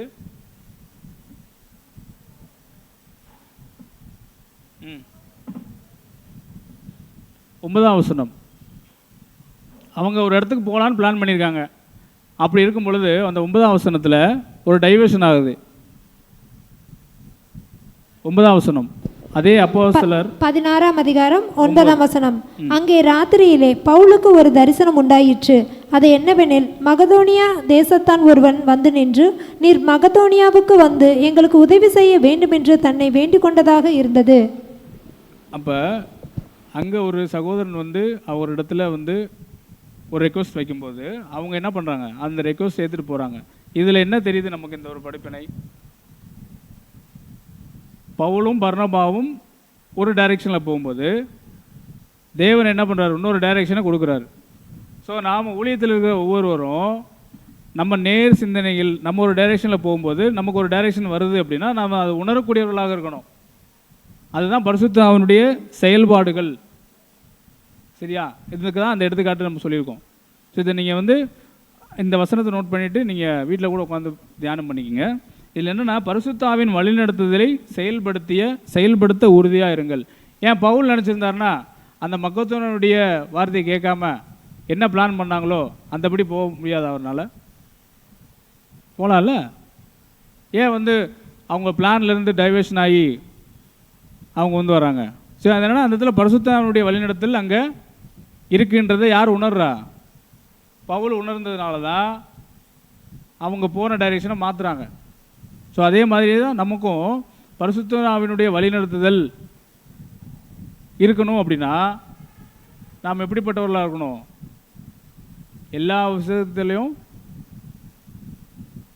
பரிபூர்ண நிலைமையில் இருந்தால் மட்டும்தான் பரிசுத்தவனுடைய வழிநடத்துதல் டைரெக்ஷன் நம்ம அறிந்து கொள்ள முடியும். அப்படி அறிந்து கொண்டால் மட்டும்தான் அந்த வழிநடத்துதல் படி நாம் செயல்படுத்த முடியும். சரியா? அப்படி நம்ம செயல்படுத்துகிறோமா அப்படின்றத நாம் உணரணும். 8வது காரியமாக நம்ம பார்க்கும் பொழுது, உங்களுக்கு கொடுக்கப்பட்ட ஆவியின் விசேஷ வரங்களை உபயோகியுங்கள் அப்படின்ற ஒரு காரியம். நாம் அப்படி உபயோகிக்கிறோமா? இந்த இடத்துல நீங்கள் தெளிவாக பார்க்கணும். உங்களுக்கு கொடுக்கப்பட்ட ஆவியின் விசேஷ வரங்களை. இப்போ எல்லாருனாலும் இங்கே சப்ஜெக்டு பேச முடியுமா? பேசலாம். அதே மாதிரி ஒவ்வொருத்தருக்கும் கொடுக்கப்பட்ட தாளந்து, ஒவ்வொருத்தருக்கும் கொடுக்கப்பட்ட வரங்கள். ஒருத்தர் அதுதான் நம்ம அநேக பார்த்துருக்கோம். ஒருத்தர் நல்ல பாட்டு பாடுவார், ஒருத்தர் நல்ல சத்தியம் சொல்லுவார், ஒருத்தர் என்னால் முடிஞ்ச தாளந்தெல்லாம் கொடுப்பாரு, வசதியானவர் என்னால் கொடுக்குறேன்னு கொடுப்பாரு. அப்படி நாம் ஒவ்வொருவரும் கொடுக்கப்பட்ட ஆவியின் விசேஷ வரங்களை நாம் உபயோகப்படுத்திருக்கோமா? சபைக்காகவும் சபையினுடைய வளர்ச்சிக்காகவும் நாம் நான் கொடுத்துருக்கேனா? ஒருத்தர்னால நல்ல வசதி வாய்ப்பு இருக்கும், ஆனால் அவர்னால் ஒரு ப்ரேயர் பண்ண தெரியாது. ஆனால் அவர் என்ன பண்ணலாம்? தன்னால் முடிந்த, ஆனால் ஒரு சகோதரன் நல்ல பேசுவார், நல்ல இது பண்ணால் அவன்கிட்ட வசதி இருக்கார். அப்போ ஊழியம் செய்வதற்கு இப்போ 2 பேருடைய ஒரு தேவையும் நமக்கு தேவைப்படுதா இருக்கு இல்லையா? பணமும் வேணும், ஒரு நல்ல வாக்கு வல்லவனும் நமக்கு வேணும், சத்தியம் சொல்கிறவரும் வேணும். அப்படி இருந்தால் தான் ஊழியம் செய்ய முடியும். இப்போ இந்த இடத்துல 2மே கொடுத்தா தான் நம்ம கரெக்டாக இருக்கும். இல்லை நம்ம என்னால் சரியான வசனம் சொல்ல முடியாது, சத்தியத்தை சொல்ல முடியாது அப்படின்னு அவர் அப்படியே இருந்துட்டாருன்னா, அப்போ அதுக்கு பதில் சொல்கிறது யார்? அவர் தான் சொல்லணும். ஏன்னா இந்த இடத்துல என்ன சொல்லப்பட்டிருக்கு? உங்களுக்கு கொடுக்கப்பட்ட ஆவியின் விசேஷம். அவருக்கு அந்த வரம் கொடுத்துருக்கு, உங்களுக்கு இந்த வரம் கொடுத்துருக்கு. அப்படின்னா நம்மளுக்கு கொடுக்கப்பட்ட அந்த வரத்தின்படி நம்ம உபயோகப்படுத்துகிறோமா சபைக்கு அப்படின்றத நம்ம என்ன பண்ணணும்? உணர வேண்டும். ஸோ அதை நீங்கள் தெரிந்து கொள்ளுங்கள். 1 பேதுரு 4ஆம் அதிகாரம் 10-11 வசனங்கள். 1 பேதுரு 4ஆம் அதிகாரம் 10-11 வசனங்கள். 1 பேதுரு 4ஆம் அதிகாரம் 10ஆம் வசனம். அவனவன் பெற்ற வரத்தின்படியே நீங்கள் தேவனுடைய பற்பல கிருபையுள்ள ஈவுகளை பார்த்து கொடுக்கும் நல்ல உக்கிரானக்காரர் போல ஒருவர் உதவி செய்யுங்கள். ஒருவன் போதித்தால் தேவனுடைய வாக்கியங்களின்படி போதிக்க கடவன். ஒருவன் உதவி செய்தால் தேவன் தந்தருளும் பலத்தின்படி செய்ய கடவன். எல்லாமே தேவனுடைய வசனத்தின்படியாக அதை செய்ய நம்ம ஒரு எச்சரிப்போடு இருக்கணும். 9வது காரியமாக பார்க்கும்பொழுது, எந்த உதவி தேவைப்பட்டாலும் கர்த்தரிடத்தில் நம்ம என்ன பண்ணணும்? தயங்காமல் கேட்கணும். சரியா? யோவான் 14ஆம் அதிகாரம் 13-14 வசனங்கள். யோவான் 14:13-14 வசனங்கள். எந்த உதவி தேவைப்பட்டாலும் கர்த்தரிடத்தில் தயங்காமல் கேட்கலாம். அப்படின்னா நம்ம என்ன கேட்கலாம்? எனக்கு ஒரு கார் கொடுங்க, எனக்கு ஒரு பங்களா கொடுங்க அப்படின்னு கேட்கலாமா? யோவான் 14ஆம் அதிகாரம் 13ஆம் வசனம். நீங்கள் என் நாமத்தினாலே எதை கேட்பீர்களோ குமாரனில் பிதா மகிமைப்படும்படியாக அதை செய்வேன். என் நாமத்தினாலே நீங்கள் எதை கேட்டாலும் அதை நான் செய்வேன். ஸோ நம்மளுடைய ஆலோசனைகள் யாரிடத்தில் கேட்கணும் அப்படின்னா, நமக்கு என்ன தேவைப்பட்டாலும் நம்ம இடத்துல டைரக்ட் கான்டாக்ட் இருக்கவர் நம்மகிட்ட இருக்கார். ஸோ நம்ம டைரெக்டாக போய் அவர்கிட்ட கேட்கலாம். இதுக்கு நம்ம அநேக உதாரணங்கள் இப்போ வேதத்தில் பார்த்துருக்கோம். இப்போ தானியேலை பார்த்துக்குங்க, டேரெக்டாக பேசுவார். மோசே டேரெக்டாக பேசுவார். ஸோ அந்த மாதிரி இன்றைக்கும் கூட நமக்கு தேவன் டேரெக்டாக பதில் சொல்கிறார். சில நான் நிறைய அனுபவிச்சிருக்கோம். ஸோ ஒரு சில காரியங்கள் நீங்கள் எது கேட்டாலும் கண்டிப்பாக கிடைக்கும். தேவனிடத்தில் நீங்கள் உண்மையாக கேட்டிங்கன்னா அதுக்கு தான் அது வசனம்னு சொல்லியிருக்கு. நீங்கள் என் நாமத்தினாலே எதை கேட்டாலும் தேவன் மகிமைப்படும்படி கேட்கணும். நம்ம சுயத்திற்காக நம்ம கேட்கக்கூடாது. ஒரு சுகபோக வாழ்க்கைக்காக நம்ம கேட்கக்கூடாது. நமக்கு என்ன தேவை அப்படின்றது தேவன் தெரியும். அப்போ அதை கேட்டால் கண்டிப்பாக கிடைக்கும். எனக்கு நல்ல ஒரு சத்தியத்தை சொல்லக்கூடிய ஒரு வாக்கு உள்ளவனாக எனக்கு கொடுங்க அப்படின்னு நீங்கள் கேட்டால் கண்டிப்பாக கிடைக்கும். சத்தியத்தின் நிமித்தமாக நான் வந்து ஒரு பிரயாணப்படணும், என்ற பணம் இல்லை, அப்படி கிடைக்கும். இதுதான் இந்த மாதிரி ஒரு பேசிக் ஒரு உதாரணத்துக்கு சொல்கிறேன். இந்த மாதிரி நீங்கள் கேட்டிங்கன்னா கண்டிப்பாக அது வந்து தேவன் வாய்க்க பண்ணுவார் நான் பார்க்குறோம். 10வதாக ஒவ்வொரு சந்தர்ப்பத்தையும் நாம் வந்து முழுமையாக பிரயோஜனப்படுத்த வேண்டும். நமக்கு எல்லாத்துக்கும் சந்தர்ப்பம் கிடைக்கும், அந்த சந்தர்ப்பத்தை நாம் முறையாக பயன்படுத்தணும் அப்படின்னு தான் பார்க்குறோம். எபேசியர் 5ஆம் அதிகாரம் 15-16 வசனங்கள். நீங்கள் ஞானமற்றவர்களைப் போல நடவாமல் ஞானமுள்ளவர்களைப் போல கவனமாய் நடந்து கொள்ள பார்த்து நாட்கள் பொல்லாதவைகளானதால் காலத்தை பிரயோஜனப்படுத்திக் கொள்ளுங்கள். ஸோ நம்ம சத்தியத்தை சொல்லக்கூடிய ஒரு தருணத்தில் இருந்தாலும் அது வந்து நமக்கு எந்தெந்த தருணத்தில் வாய்ப்பு கிடைக்குதோ அந்தந்த தருணத்திலலாம் நம்ம வந்து அந்த சகோதரத்தையாவது சகோதரித்தால் நம்ம வந்து கேட்கணும். ஸோ அதாவது சொல்லணும், அந்த வாய்ப்பை நம்ம பயன்படுத்தணும். சபைக்கு ஐக்கியத்திற்கு நம்ம வந்து ஒரு ஒரு பயனாளியாக இருக்கிறோமா, ஒரு ஊன்றுகோலாக இருக்கிறோமா அப்படின்னு நீங்கள் வந்து நம்மளை நாம் பயன்படுத்தி கொள்ளணும். எந்தெந்த வழியிலெல்லாம் சபைக்கு நாம் வந்து ஒரு வாய்ப்பு கிடைக்குதோ ஊழியம் செய்வதற்கு அந்த அந்த சந்தர்ப்பத்தை நாம் பயன்படுத்தி கொள்ள வேண்டும் அப்படின்ட்டு தான் நமக்கு ஒரு ஆலோசனையாக இருக்குது நான் பார்க்குறோம். 11வது செவி கொடுக்க தீவிரமாய் இருக்க வேண்டும். யாக்கோபு 1ஆம் அதிகாரம் 10ஆம் வசனம். என் பிரியமான சகோதரரே, யாவரும் கேட்கிறதற்கு தீவிரமாயும் பேசுகிறதுக்கு பொறுமையாயும் கோபிக்கிறதற்கு தாமதமாயும் இருங்கள், இருக்க கடவீர்கள் அப்படின்றது நமக்கு சொல்லப்படுது. நாம் இந்த ஒரு காரியத்தில் எல்லாமே கரெக்டாக இருக்குமா? கேட்கிறதுக்கு தீவிரமாயும் பேசுகிறதுக்கு பொறுமையாயும் கோபிக்கிறதுக்கு தாமதமாயும் இருக்கிறோமா? முக்கியமாக சகோதர சகோதரிடத்தில் நாம் ஒரு அப்ரோச் பண்ணும்போது இந்த ஒரு 3 பாயிண்ட்டை வந்து நம்ம வந்து என்ன பண்ணணும், கண்டிப்பாக கடைபிடிச்சோம் அப்படின்னா ஐக்கியத்தில் குலைவுபட வராது. சரிங்களா? ஸோ இந்த 3 பாயிண்ட் என்னென்ன பாயிண்ட்டு? ஒரு சகோதரன் ஒரு காரியம் சொல்ல வர்றா, நம்ம கேட்கணும் சத்தியத்தின் அடிப்படையில். பேசுகிறதுக்கு பொறுமையாயும் கோபிக்கிறதுக்கு தாமதமாக இருக்கணும். ஸோ இது வந்து 11வது பாயிண்ட் வரைக்கும் நம்ம பார்த்துருக்கோம். அதில் குயிக்காக நான் ரிப்ளை கொடுக்குறேன், அதாவது ரீகால் பண்ணுவோம். ஃபஸ்ட்டு பாயிண்ட் என்ன? சபை கூடி வருதலை விட்டுவிடக்கூடாது. குறிப்பாக வந்து லேட்டாக வந்த சகோதரர்களுக்கு குறித்த நேரத்தில் கலந்து கொள்ளணும். இதை தான் நம்ம வந்து பேசணும். சரியா? ஸோ குறித்த நேரத்தில் கலந்து கொள்ளணும். 2வது, சபைக்கு எதுக்கு வரோம்? ஆசீர்வாதத்தை பெற்றுக்கொள்ளவும் நாம் மற்றவர்களுக்கு ஆசீர்வாதம் இருக்கவும் நாம் சபை கூடுதலில் கலந்து கொள்கிறோம். 3வது, பாசிட்டிவ் திங்கிங், நேரிய சிந்தனை உடையவர்களாக நாம் இருக்கணும். 4வது, சபையின் ஐக்கியத்துக்காக நாம் வந்து அனுதினமும் பாடுபடக்கூடியவர்களாக இருக்க வேண்டும். 5வது, பலவீனமான சகோதரர்களுக்கு நாம் உதவ வேண்டும். 6வதாக பார்க்கும்போது சபையில் உள்ள வயோதிகர்களையும் மூப்பர்களையும் நம்ம என்ன பண்ணணும்? கனம் பண்ணணும். சரியா? பரிசுத்த ஆவியின் வழிநடத்துதலை செயல்படுத்த என்ன பண்ணணும்? உறுதியாக இருக்க வேண்டும். உங்களுக்கு கொடுக்கப்பட்ட ஆவியின் விசேஷ வரங்களை நாம் வந்து என்ன பண்ணணும்? உபயோகிக்க வேண்டும். எந்த உதவி தேவைப்பட்டாலும் கர்த்தரிடத்தில் தயங்காமல் நாம் கேட்க வேண்டும். ஒவ்வொரு சந்தர்ப்பத்தையும் முழுமையாக பிரயோஜனப்படுத்த வேண்டும். செவி கொடுக்க தீவிரமாய் நாம் இருக்க வேண்டும். ஸோ 11 குவாலிஃபிகேஷன் நம்ம பார்த்துருக்கோம். இந்த 11 குவாலிஃபிகேஷன் நமக்கு இருக்குதா அப்படின்ற நமக்கு பார்த்துக்கலாம். ஒவ்வொருவரும் தியானிக்கணும். ஸோ நம்ம இன்னும் ஒரு 10 குவாலிஃபிகேஷன் இருக்குது, அதையும் நம்ம வந்து பார்த்துடலாம், குயிக்காக முடிச்சிடலாம். சரிங்களா? ஸோ 12வதாக நாம் பார்க்கும்பொழுது தாராளமாய் கொடுக்க மறவாதிருங்கள். அப்போஸ்தலர் எபிரேயர் 13ஆம் அதிகாரம் 16ஆம் வசனம்.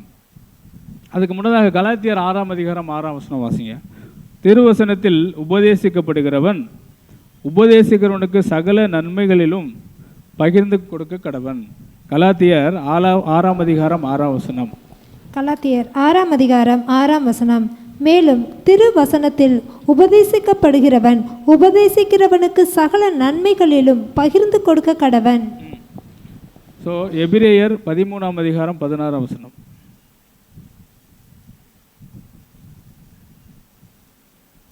எபிரேயர் 13ஆம் அதிகாரம் 16ஆம் வசனம். 14ஆம் வசனம். எபிரேயர் 13ஆம் அதிகாரம் 14ஆம் வசனம். 16ஆம் வசனம். அன்றியும் நன்மை செய்யவும் தான தர்மம் பண்ணவும் மறவாதிருங்கள், இப்படிப்பட்ட பலிகளின் மேல் தேவன் பிரியமாய் இருக்கிறார். இப்படிப்பட்ட பலிகளில் தேவன் வந்து என்ன பண்றாராம்? பிரியமாக இருக்கிறார். அட்லீஸ்ட் நம்மளால நன்மை செய்ய முடியலனாலும் நம்ம என்ன பண்ணக்கூடாது? தீமை செய்யக்கூடாது. சத்தியத்தில் இருக்கவங்க ஒருத்தனுக்கு ஒருத்தன் புறம் கூறக்கூடாது. ஒரு சகோதரனுக்கு விரோதமாக ஒரு சகோதரன் பேசக்கூடாது. ஸோ 13ஆவதாக நான் பார்க்கும் பொழுது, உன் சகோதரனுக்கு இடரலை உண்டாக்காதே. இதுதான் ரொம்ப சகோதர ஐக்கியத்தில் சபையில் தேவையான ஒன்று. உன் சகோதரனுக்கு இடரலை உண்டாக்காதே. இதில் முக்கியமாக ரோமர் 14ஆம் அதிகாரம் 21ஆம் வசனத்தில் சொன்ன அறிவுறுத்தலின்படி அதை நீங்கள் வாசிக்கும் பொழுது ரொம்ப, அதாவது சின்ன விஷயங்களை கூட பெருசாக சொல்லியிருக்காரு. மாமிசம் பூசிக்கிறதும், ரோமர் 14ஆம் அதிகாரம் 21ஆம் வசனம், மாம்சம் புசிக்கிறதும் மதுபானம் பண்ணுகிறதும் மற்ற எதையாகிலும் செய்கிறதும் உன் சகோதரன் இடறுகிறதுக்காவது தவறுகிறதற்காவது பலவீனப்படுத்துகிறதுக்காவது ஏதுவாய் இருந்தால் அவைகளில் ஒன்றையும் செய்யாமல் இருப்பதே நன்மையாய் இருக்கும். இதுல என்ன நீங்க புரிஞ்சுக்கிட்டீங்க இந்த வசனத்துல?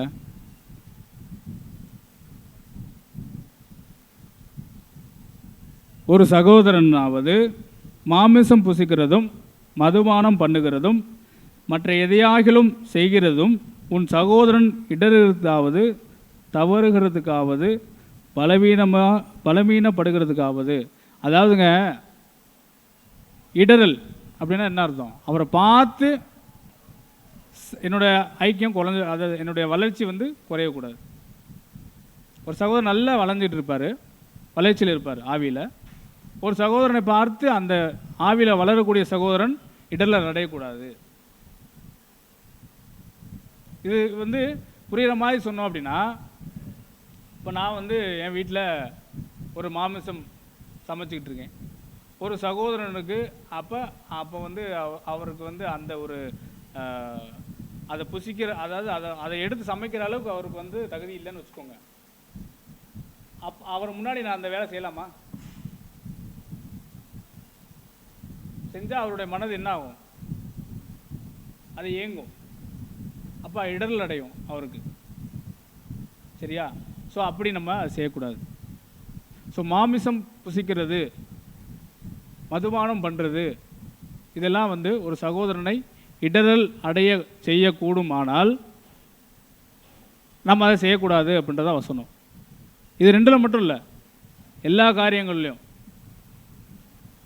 சரியா? எல்லா காரியங்களும் எப்படி?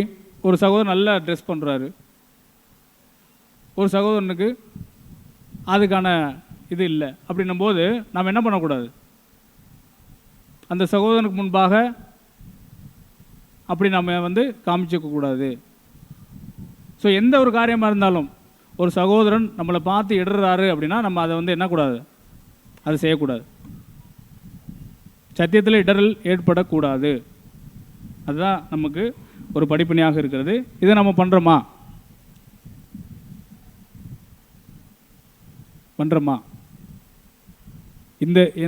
நான் இதெல்லாம் செஞ்சுட்டு வந்தேன், என்னை பார்த்து ஒரு சகோதரன் இடரில் அடைஞ்சார், இதனால் நான் விட்டுட்டேன் அப்படின்னு யாராவது சொல்கிறோமா? அது எதுவாக இருந்தாலும் நம்ம சொல்லிக்கலாம். நான் நல்லா மேக்கப் போடுவேன், இதை பார்த்துட்டு ஒரு சகோதரி இடரில் அடைஞ்சாங்க அப்படின்னு நான் விட்டுட்டேன். எப்படி சொல்ல முடியும்? சத்தியத்தில் இருக்கவங்க புறம்பான அலங்கரிப்பு நமக்கு தேவையா? ஸோ அந்த புறம்பான அலங்கரிப்பு இருக்கும் பொழுது ஒரு புதுசாக ஒரு சகோதரி என்ன நினைப்பாங்க? இவங்கெல்லாம் சத்தியத்தில் இருக்காங்களா, இவ்வளோ மேக்கப் போட்டு வந்திருக்காங்க அப்படின்னு இடரல் அடைய முடியும். அப்படி இடரல் அடைய அந்த சகோதரனோ சகோதரியோ முற்படும் பொழுது நாம் அதை என்ன பண்ணணும்? அதை விட்டுறணும். அதுதான் இந்த வசனம் நமக்கு சொல்கிறதாக இருக்குன்னு நாம் பார்க்குறோம். 14ஆவதாக பட்சபாதம் இல்லாதவர்களாக இருக்கணும். பார்ஷியாலிட்டி. ஒரு சகோதரனிடத்தில் நல்ல இணக்கமாக இருக்கிறது, இன்னொரு சகோதரனிடத்தில் அப்படியே டெட் ஆப்போசிட்டு. அவர் பார்த்தாலே ஒரு அருவருப்பாக இருக்கிறது, பிஹேவ் பண்ணுறது, அப்படி இருக்கலாமா? பார்ஷாலிட்டி பார்க்கலாமா சபையில்? யாக்கோபு 2ஆம் அதிகாரம் 1 மற்றும் 9 வசனங்கள். யாக்கோபு 2ஆம் அதிகாரம் 1ஆம் வசனம். என் சகோதரரே, மகிமையுள்ள நம்முடைய கர்த்தராகிய இயேசு கிறிஸ்துவின் மேலுள்ள விசுவாசத்தை பச்சபாதத்தோடே பற்றி கொள்ளாதிருப்பீர்களாக. அப்படி இருந்தோம் அப்படின்னா, பச்சபாதம் உள்ளவர்களாக இருப்பீர்களானால் நீங்கள் எப்படிப்பட்டவர்களாக இருக்குங்க? பாவம் செய்து மீறினவர்கள் என்று நியாயப்பிரமாணத்தால் தீர்க்கப்படுவீர்கள். இது நான் சொல்லலை, வசனம் தான் சொல்லுது. யாக்கோபு 1ஆம் அதிகாரத்தில், யாக்கோபு 2ஆம் அதிகாரத்தில் 1ஆம் வசனம். பச்சபாதமாக இல்லாத இருங்கன்னு சொல்கிறாங்க. அப்படி இருந்தீங்கன்னா அதே யாக்கோபு 2ஆம் அதிகாரத்தில் 9ஆம் வசனத்தில் நீங்கள் அப்படி இருந்தீங்கன்னா என்ன ஆகும்? நீங்கள் பாவம் செய்து மீறினவர்கள் என்று நியாயம் தீர்க்கப்படுவீர்கள். சரியா? அப்போ பார்ஷாலிட்டி நம்ம சபையில் பார்க்கக்கூடாது. எல்லோரும் ஈக்குவல் தான். சரியா? அதை நீங்கள் தயவு கூர்ந்து, ஸோ இந்த குவாலிட்டி, இந்த ஒரு காரியம் உங்களிடத்தில் இல்லாதிருந்தால் தயவு செஞ்சு இதை வளர்த்துக்கொள்வதற்கான காரியங்களை நீங்கள் முற்படுங்கள். இதுதான் நமக்கு ஆலோசனையாக இருக்குது நம்ம பார்க்குறோம். அப்புறம் 15ஆவதாக நம்ம பார்க்கும்போது, மாமிசத்தின்படி நடவாமல் ஆவிக்கேற்றபடி நடவுங்கள். இன்றைய நாளிலும் கூட அநேக சகோதர சகோதரிகள் சத்தியத்தில் இருக்காங்க. ஆனால் அவருடைய செயல்பாடுகள், அவருடைய நடவடிக்கைகள்லாம் பார்க்கும்பொழுது எப்படி இருக்கும்? மாமிசத்துக்கு ஏற்ற செயல்களாக இருக்கும். அப்படி இருக்கலாமா? கொலோசியர் 3ஆம் அதிகாரம் 1 மற்றும் 2 வசனங்கள். கொலோசியர் 3ஆம் அதிகாரம் 1 மற்றும் 2 வசனங்கள். சீக்கிரமாக வாசிங்கன்னா சீக்கிரம் முடிக்கலாம். கொலோசியர் 1ஆம் அதிகாரம் 3ஆம் கொலோசியர் 3ஆம் அதிகாரம் 1 மற்றும் 2 வசனங்கள். 3ஆம் அதிகாரம்.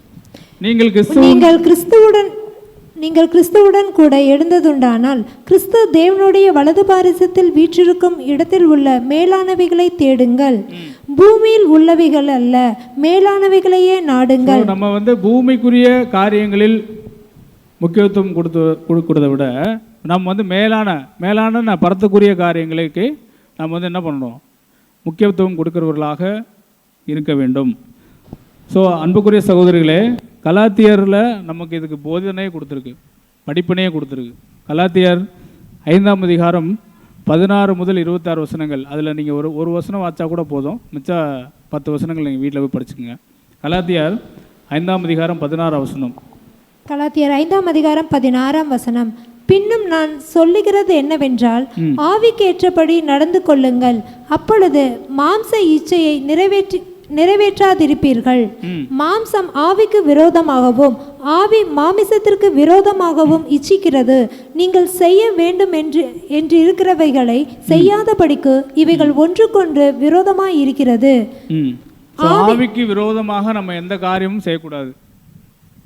ஆவிக்கு விரோதமான செய்யக்கூடாதுன்னா அதே கலாத்தியர் தான் ஆவியின் கனிகளாக சொல்லப்பட்டிருக்குது. ஸோ ஆவியின் கனிகளை நாம் ஒருபோதும் என்ன பண்ணக்கூடாது? பரிசுத்த குலைச்சல் ஆக்கிவிடக்கூடாது. ஸோ அந்த ஆவியின் கனிகளாக அதை நீங்கள் படிச்சுக்குங்க. ஸோ அன்பிற்கு முன்மாதிரியாக இது மாம்சத்தின்படி நடக்கக்கூடாதுன்றதுக்காக நம்ம உதாரணம் பண்ணியிருக்கோம். அடுத்து 16வது பாயிண்டாக அன்பிற்கு முன்மாதிரியாக நாம் இருக்க வேண்டும். 1 கொரிந்தியர் 13ஆம் அதிகாரம் 4 முதல் 8 வசனங்கள். இப்போ நம்ம வாசித்தோம், என்ன வாசித்தோம் இன்னைக்கு காலையில்? காலை தீர்மானம். அதில் நமக்கு கொடுக்கப்பட்ட அந்த ஒரு வசனம் தான் இது. அன்பு நீடிய சாந்தமும் தயவும் உள்ளது, அன்புக்கு பொறாமை இல்லை, அன்பு தன்னை புகழாது, அன்பு என்ன பண்ணாது? இருமாப்பா இராது. அடுத்து அயோக்கியமானதை செய்யாது, தற்பொழிவை நாடாது, சினமடையாது, தீங்கு நினையாது, அநியாயத்தில் சந்தோஷப்படாமல் சத்தியத்தில் சந்தோஷப்படும், சகலத்தையும் சாங்கும், சகலத்தையும் விசுவாசிக்கும், சகலத்தையும் நம்பும், சகலத்தையும் சகிக்கும், அன்பு ஒரு காலம் ஒழியாது. இது வந்து சும்மா நம்ம வந்து ஒரு ரீடிங் ப்ராக்டிஸ் மட்டும் இல்லாதபடிக்கு நம்ம என்ன பண்ணணும், இதெல்லாம் வளர்த்துக்கொள்ளணும். இது இருந்தாலே சபையில் வந்து ஐக்கியம் குலைச்சல் வராது. இதெல்லாம் இருந்துச்சுன்னா சபையில் குளறுபடி வருமா, பிரிவினைவாதங்கள் வருமா? இது இல்லைன்னா தான் வரும். சும்மா நம்ம வந்து இந்த போர்டில் காலையில் ரீட் பண்ணிட்டு போனோம் அப்படின்னா கண்டிப்பாக தயவு செஞ்சு வராது. இதெல்லாம் நம்மளுடைய செயல்பாட்டுகள் இருந்துச்சுன்னா கண்டிப்பாக இப்போ வந்து நீடிய சாந்தமாக இருக்கும், தயவாக இருக்கும், அன்புக்கு பொறாமை இருக்காது. எத்தனை பேர் நம்ம வந்து பொறாமைப்படுறோம் சகோதர சகோதரிகளை பார்த்து? பண்ணுறோமா இல்லையா? ரியாலிட்டியாக சொல்லுங்கள். அது பண்ணலாமா? வசனம் சொல்லுது. தற்பொழிவை நாடாது. இது என்னது? தற்பொழிவை நாடாது.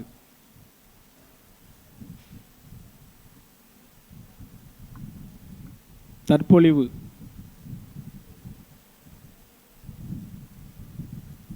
இது தெரியும் உங்களுக்கு, சரியா? ஸோ அதை வந்து தயவு செஞ்சு இது இருந்தாலே ஏகப்பட்ட பிரச்சனைகள் வரும். ஸோ அதை வந்து அவாய்ட் பண்ணுங்கள், சரியா? ஸோ சத்தியத்தில் நாம் வந்து சந்தோஷப்பட வேண்டும். ஸோ இதுதான் நம்ம இந்த வசனங்கள் அதாவது அன்பிற்கு முன்மாதிரியாக நாம் இருந்தோம் அப்படின்னாலே எந்த ஒரு இடரலும் சபையில் ஏற்படாது. ஸோ தயவு கூர்ந்து இந்த ஒரு காரியத்தில் நீங்கள் முக்கியத்துவம் கொடுக்கும்படியாக கேட்டுக்கொள்கிறோம். 17 சந்தோஷமான ஜீவியம் ஜீவிக்க வேண்டும். எப்படி சந்தோஷமான ஜீவியம் ஜீவிக்கணும்? ஒருத்தர் நான் நிறைய பேரை பார்த்துருக்கேன். என்ன பண்ணுவாங்க தெரியுங்களா? இப்படி ரொம்ப கவலையாக உட்காந்துருப்பாங்க. அப்படி உட்காந்தனால என்ன ஆக போகுது? ஒரு பிரயோஜனம் இருக்கா? தேவன் என்ன சொல்லியிருக்காரு? உன்னுடைய சரீர அவயத்தில் ஏதாவது கூட்ட முடியுமா குறைக்க முடியுமா கேட்குறாரு நம்மளை பார்த்து. அப்படி இருக்கும்போது நமக்கு என்ன கூட வரட்டும், நீங்கள் சும்மா உட்காந்தா ஒரு கவலையோடு உட்காந்தா ஏதாவது உங்களால் பண்ண முடியுமா? அதுதான் சொல்கிறாரு. பிலிப்பியர் 4ஆம் அதிகாரம் 4 முதல் 7 வசனங்கள். பிலிப்பியர் 4ஆம் அதிகாரம் 4ஆம் வசனம் முதல். கர்த்தருக்குள் எப்பொழுதும் சந்தோஷமாய் இருங்கள் என்று மறுபடியும் சொல்லுகிறேன். உங்கள் சாந்த குணம் எல்லா மனுஷருக்கும் தெரிந்திருப்பதாக. கர்த்தர் சமீபமாய் இருக்கிறார். நீங்கள் ஒன்றுக்கும் கவலைப்படாமல் எல்லாவற்றையும் குறித்து உங்கள் விண்ணப்பங்களை ஸ்தோத்திரத்தோட கூடிய ஜெபத்தினாலும் வேண்டுதலினாலும் தேவனுக்கு தெரியப்படுத்துங்கள். ஸோ நம்ம வந்து நமக்கு வாழ்க்கையில் எது நடந்தாலும் நம்ம வந்து தேவனிடத்தில் தெரியப்படுத்தும் பொழுது அதுக்கு ஒரு ஆலோசனை கிடைக்கும். ஸோ நம்ம எது நடந்தாலும் என்ன பண்ணக்கூடாது? சோர்வடையக்கூடாது. சந்தோஷமாக இருக்க சொல்கிறார் தேவன். ஏன்னா தேவனுக்கு அவர் சொல்கிறார், மனுஷனுக்கு ஏற்படக்கூடிய உபத்திரம் இல்லாமல் வேறு ஏதாவது உபத்திரம் உங்களுக்கு வருதா? அதை கேள்வி கேட்குறார் நம்மகிட்ட, ஓபு கேட்ட மாதிரி. அப்போ மனுஷனுக்கு ஏற்படக்கூடிய உபத்திரம் தான் நமக்கு வருது. அப்படி வரும் பொழுது நம்ம என்ன பண்ணணுமா? தேவனிடத்தில் டேரெக்டாக ப்ரேயர் பண்ணுங்கன்றாங்க. ப்ரேயர் பண்ணால் அந்த உபத்திரவம் என்ன ஆகும்?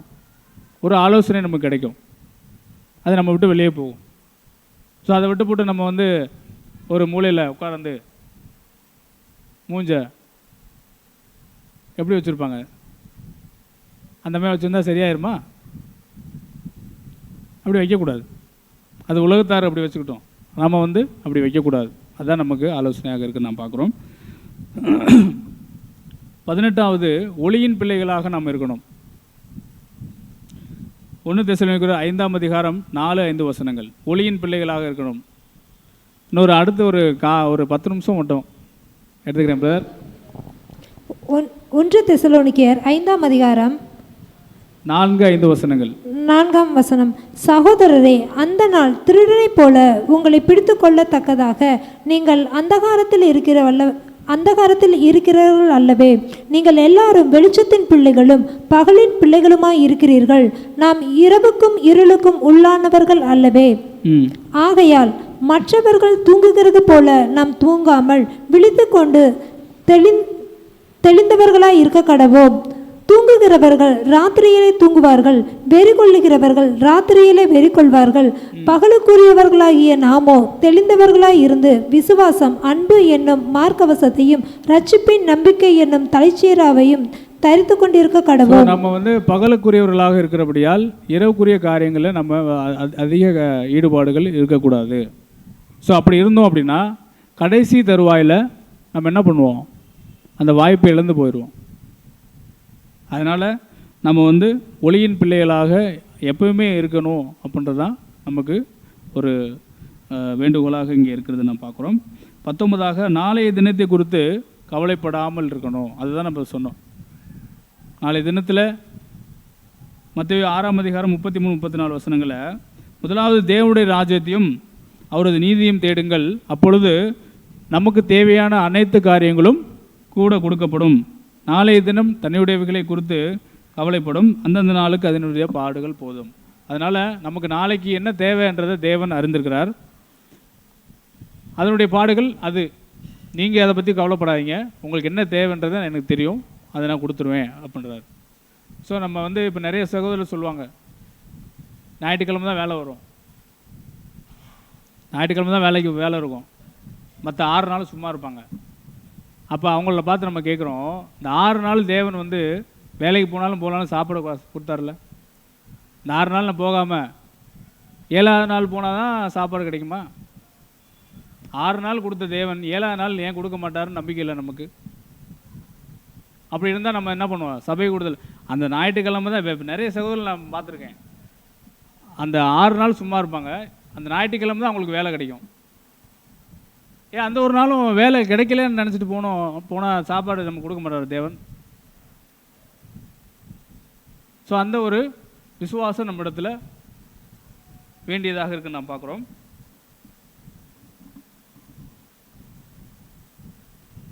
இருபதாவது பாயிண்ட்டு,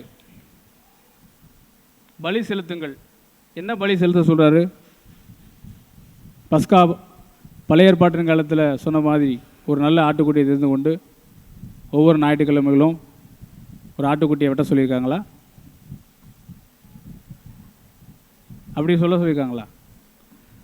ரோமர் 12ஆம் அதிகாரம் 1-2 வசனங்களை வாசிக்கலாம். நீங்கள் உங்கள் சரீரங்களை பரிசுத்தமும் தேவனுக்கு பிரியமுமான ஜீவ பலியாக ஒப்பு கொடுக்க வேண்டும் என்று தேவனுடைய இரக்கங்களை முன்னிட்டு உங்களை வேண்டிக் கொள்கிறேன். இதுவே நீங்கள் செய்ய புத்தியுள்ள ஆராதனை. இந்த ஆராதனையை நாம் எப்போ செய்கிறோம்? 10 மணிக்கு செய்கிறோம், ஒரு சிலர் 10:30க்கு செய்கிறோம், 9:30க்கு சபைக்கு, 10 மணிக்கு 10:30 போது இப்போ நம்ம என்ன டிஸ்கஸ் பண்ணோன்றது அவங்களுக்கு தெரியாது. தெரியுமா? ஏன்னா இது ரொம்ப ஒரு நமக்கு அத்தியாவசியமான, சபையில் இருக்கக்கூடிய அங்கங்களுக்கு அத்தியாவசியமான ஒரு ஆலோசனைகள் வேதத்தின் அடிப்படையில் நம்ம இப்போ காலையிலேருந்து பார்த்தது எல்லாமே வந்து ஒரு இன்றியமையாத ஒன்று. நம்ம வந்து 10 மணி 10:30 அப்படி வரும்பொழுது இதில் நம்ம என்ன பண்ணுறோம் தெரியுமா? அந்த ஆமேன் போர்டுக்கு தான் நம்ம வந்து வர்ற மாதிரி இருக்குன்றது தெரிகிறது. ஸோ அதை வந்து நம்ம என்ன பண்ணணும், அவாய்ட் பண்ணணும். ஃபஸ்ட்டு பாயிண்ட்டே நம்ம என்ன பார்த்தோம்? மற்றவர்கள் விட்டுவிடுவதை போல நாம் சபை கூடுதலை விட்டுவிடாதபடிக்கு எச்சரிப்பாக இருக்கணும். அதில் குறித்த நேரத்தில் வரணும், அதுதான் ரொம்ப முக்கியம். சரிங்களா? அதுக்கப்புறம் 21வது பாயிண்ட், விரோதம், கலகம், கசப்பு இவற்றை களைந்து போடுங்கள். எபேசியர் 4ஆம் அதிகாரம் 29-32 வசனங்கள் நானே வாசிக்கிறேன். இதில் வந்து கெட்ட வார்த்தை ஒன்றும் உங்கள் வாயிலிருந்து புறப்பட வேண்டாம். பக்தி விருத்திக்கு ஏதுவான நல்ல வார்த்தை உண்டானால் அதையே கேட்கிறவர்களுக்கு பிரயோஜனம் உண்டாகும்படி பேசுங்கள். தேவனுடைய பரிசுத்த ஆவியை துக்கப்படுத்தாதிருங்கள். சகலவித கசப்பும் கோபமும் மூர்க்கமும் கூக்குரலும் தூசணமும் மற்ற எந்த துர்குணமும் உங்களை விட்டு நீங்க கடவது. ஒவ்வொருவரும் தயவாயும் மன உருக்கமாயும் இருந்து கிறிஸ்துவுக்குள் தேவன் நம்மை மன்னித்தது போல நீங்களும் ஒருவருக்கொருவர் மன்னியுங்கள். நம்ம மன்னிக்கிற காரியம் நமக்கு இருக்கா? மன்னிக்கக்கூடிய மனப்பக்குவம் நம்ம இடத்துல இருக்கா? இல்லையா?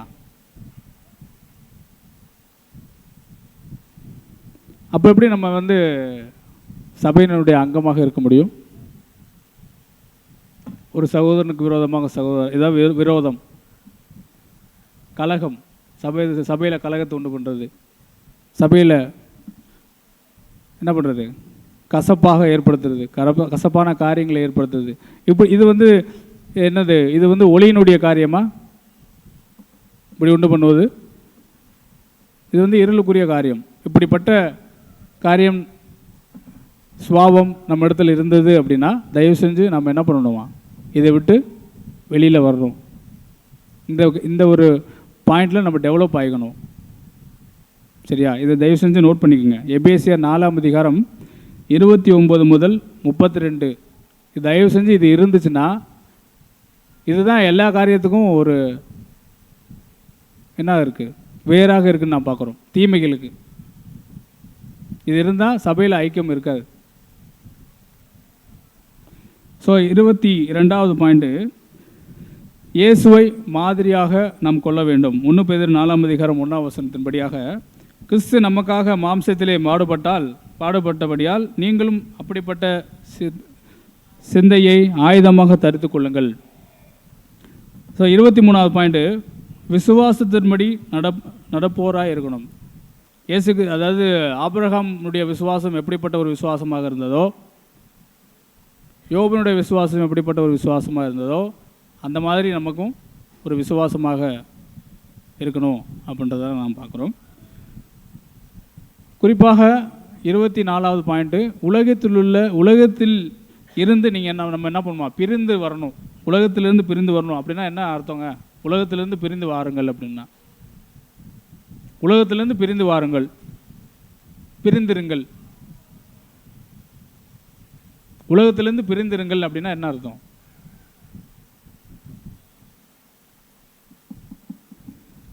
யோவான் 2ஆம் அதிகாரம் 15 முதல் 17 வசனங்கள். 1 யோவான் 2ஆம் அதிகாரம் 1 யோவான் 2ஆம் அதிகாரம் 15 முதல் 17 வசனங்கள். 15ஆம் வசனம் முதல், உலகத்தில் உள்ளவைகளிலும் அன்பு கூறாதிருங்கள். ஒருவன் உலகத்தில் அன்பு கூர்ந்தால் அவனிடத்தில் பிதாவின் அன்பில்லை. ஏனெனில் மாமிசத்தின் இச்சையும். உலகத்திலும் உலகத்திலுள்ளவைகளும் அன்பு கூறாதிருங்கள் அப்படின்னா, இப்போ ஈவினிங் பேசிக் கிளாஸ் போகிறோம். அந்த நேரத்தில் நம்ம ஃப்ரெண்டு என்ன கூப்பிட்றாரு, வெளியில் போய் ஒரு காரியமாக போகலான்னு கூப்பிட்றாரு. அப்போ அது போகலாமா? இதுதான் உலகம். உலகத்திலும் உலகத்தில் உள்ளவைகளும் அன்பு கூறாதிருங்கள். இது ஒரு எடுத்துக்காட்டுக்கு சொல்கிறேன். இதே மாதிரி நிறைய இருக்குது, அதை சொல்லிக்கிட்டே போகலாம். ஸோ இந்த எடுத்துக்காட்டு தான். ஸோ இதில் நம்ம வந்து என்ன பண்ணக்கூடாது, அன்பு கூறாது இருக்க வேண்டும். ஒருவன் உலகத்தில் அன்பு கூர்ந்தால் அவனிடத்தில் என்ன இருக்காது, தேவனுடைய அன்பு இல்லாத இருக்கும்.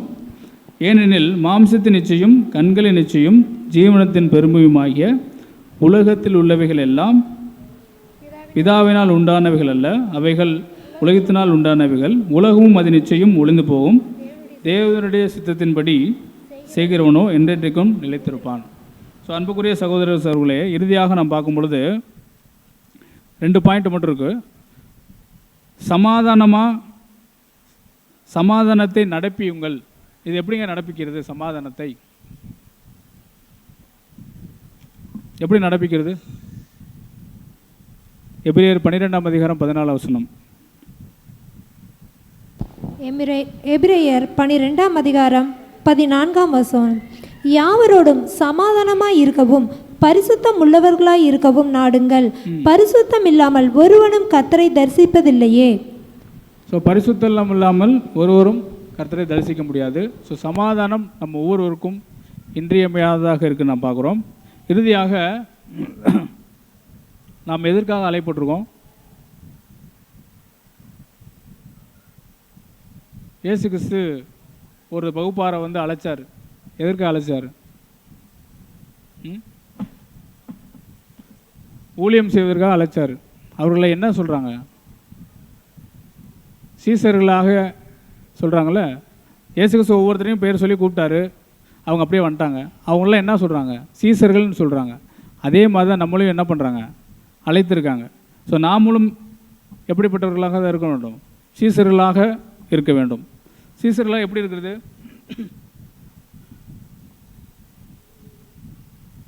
எப்படி இருக்கிறது சீசர்களாக?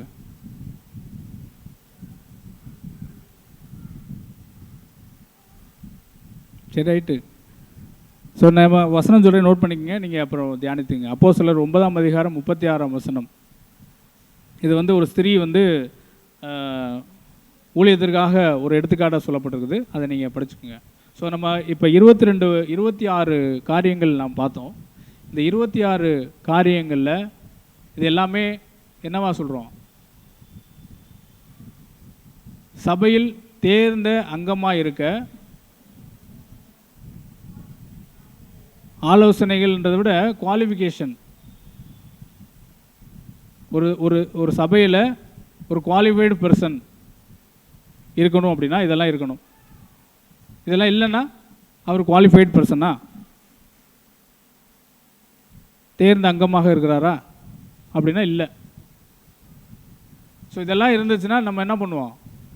ஒரு தேர்ந்த அங்கமாக இருக்கிறதுக்கு ஒரு ஆலோசனைகள் வேதத்தின் அடிப்படையில் நாம் தியானித்திருக்கிறோம்.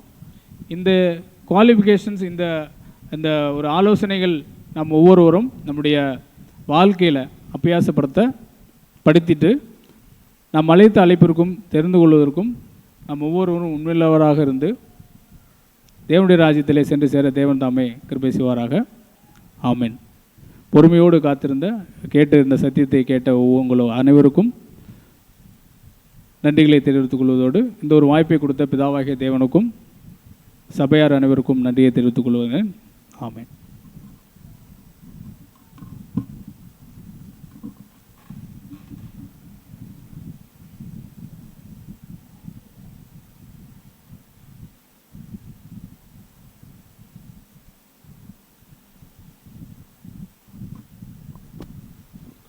அன்புக்குரிய சகோதர சகோதரிகளே, இந்த ஒரு நாளிலும் தேவனுடைய கிருபையினால் நமக்கு ஏற்ற ஒரு ஆகாரத்தை தேவன் இந்த நாளில் சகோதரர் மூலமாக நமக்கு தந்திருக்கிறார்.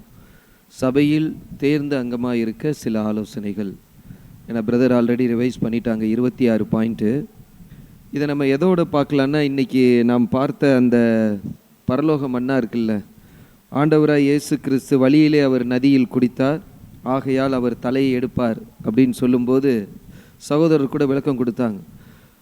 இப்போ பார்த்த இந்த 26 பாயிண்ட்டுமே அவர் தேவனுக்கு முன்பாக ஆண்டவராகிய இயேசு கிறிஸ்து அவர் வந்த வேலையை செய்கிறதுக்கு அவருக்கு ஏற்ற குமாரனாக இருக்க, இப்போ பார்த்த இந்த 26 பாயிண்ட்டுமே இந்த பூமியில் முதலாம் வருகையில் ஆண்டவராக இயேசு கிறிஸ்து எந்த இஸ்ரேல் ஜனங்களுக்கு நடுவில் வந்தாரோ இதை பெர்ஃபெக்டாக அவர் செஞ்சார். யாருக்கு முன்பு தகுதி உள்ளவராக இருக்க? பிதாவாகிய தேவனுக்கு முன்பாக. இந்த 26 பாயிண்ட்டையும் நீங்கள் எழுதியிருந்தீங்க, நோட் பண்ணியிருந்தீங்கன்னா, இந்த ஒவ்வொரு பாயிண்ட்டையும் நமது தலையாகிய கிறிஸ்து இந்த பூமியில் வந்தப்போ அவர் செய்திருந்தாரான்னு சொல்லும்போது 1 by 1 பார்த்தீங்கன்னா அப்படியே வரிசையாக டிக் போட்டுகிட்டே வரலாம். ஏன்னா இது எல்லாத்தையும் நம்மளுடைய தலையாகிய கிறிஸ்து அவர் செய்திருக்கிறார். அப்படி இருக்கும்போது சரீரமாகிய நாம் இந்த ஒரு ஆலோசனைகளை குவாலிஃபிகேஷன் சபையில் தேர்ந்த அங்கமாக இருக்க. ஏன்னா ஆரம்பத்தில் நமக்கு பாலாகாரம் கொடுத்தோம், பாலாகாரம் சாப்பிட்டோம். ஆனால் இப்போ பலமான ஆகாரம் சாப்பிடும்போது தான் இந்த கேள்வி வருது, தேர்ந்த அங்கமாக இருக்கணும்னா அப்போ பலமான ஆகாரத்தை உண்ணக்கூடிய நாம் இந்த வேதாகம ஆலோசனைகளை பெற்று தேவனிடத்தில் சென்று சேர தேவன் கிருபை செய்வாராக. ஆமென். இந்த ஒரு பாடத்தை நமக்கு தந்த பிதாவாகிய தேவனுக்கு நன்றிகளை எடுத்துக்கொண்டு இந்த ஒரு சத்திய தூது கொடுத்த சகோதரருக்கு கூட கிறிஸ்துவுக்குள்ளான அன்பின் வாழ்த்துக்களை நாம் தெரிவித்துக் கொள்வோம். இந்த ஒரு பரிசுத்த ஆராதனைக்கு முடிவாக எல்லோரும் எழுந்து நின்று 116வது பாடல் நன்றி சொல்லாமல் இருக்கவே முடியாது என்ற பாடலை எல்லோரும் சேர்ந்து பாடுவோம்.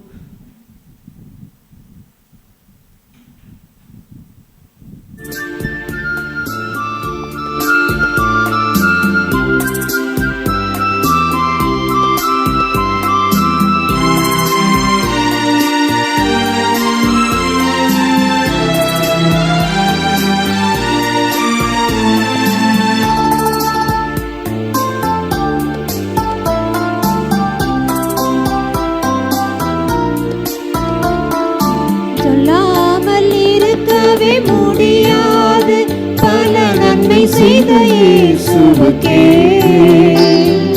நன்றி நன்றி நன்றி என்று சொல்லி நான் துதிப்பேன், நாள்தோறும் போற்றுவேன்.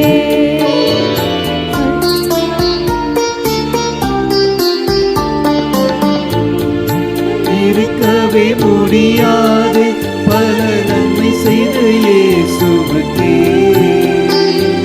நன்றி நன்றி நன்றி என்று சொல்லி நான் துதிப்பேன். நாள்தோறும் போற்றுவேன், நாள்தோறும் போற்றுவேன்.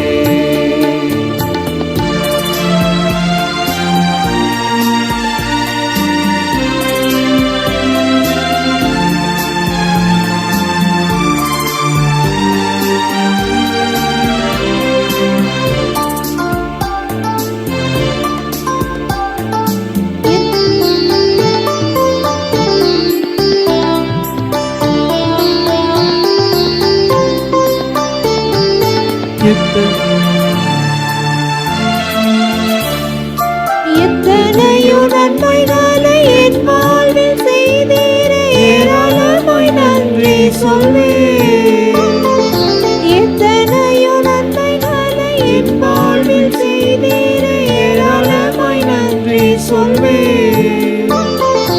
அத்தனையும் நினைத்து நினைத்து நான் துதிப்பேன், ஆண்டவரை போற்றுவேன்.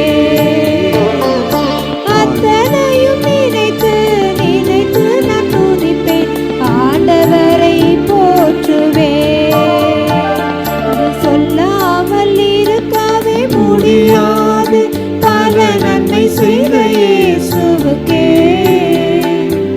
நன்றி நன்றி நன்றி என்று சொல்லி நான் துதிப்பேன். நாள்தோறும் போற்றுவேன், நாள்தோறும் போற்றுவேன்.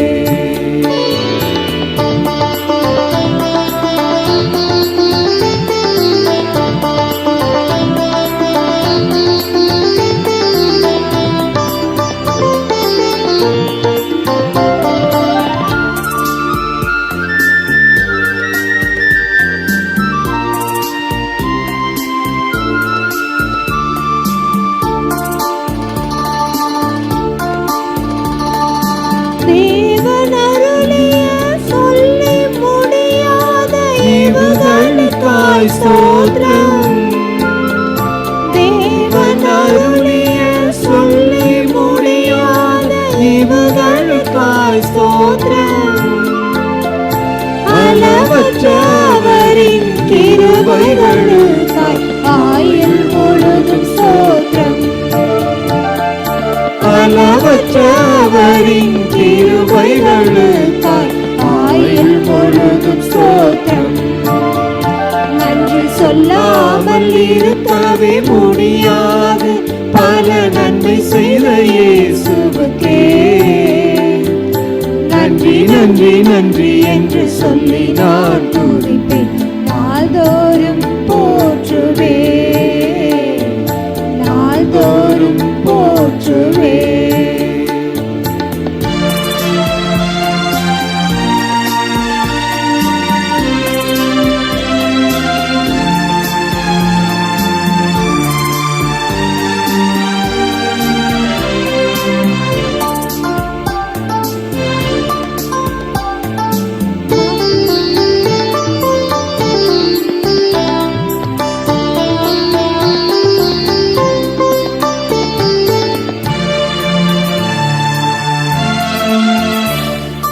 மரண பள்ளத்தாக்கில் நான் நடந்த போதெல்லாம் பாதுகாத்தீரையா.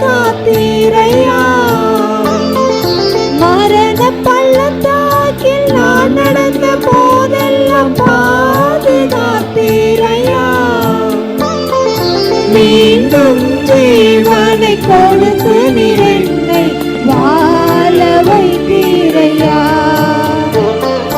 மீண்டும் ஜீவனை கொடுத்து நீரை வாழ வைத்தீரையா. நன்றி சொல்லாமல் இருக்கவே முடியாது பல நன்மை செய்த இயேசுவுக்கே நன்றி நன்றி நன்றி என்று சொல்லி நான் துதிப்பேன். நாள்தோறும் போற்றுவேன், நாள்தோறும் போற்றுவேன்.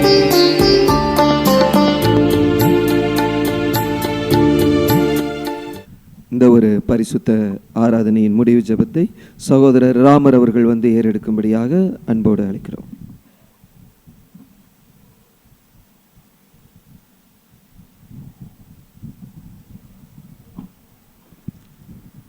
ஜெபம் செய்வோம்.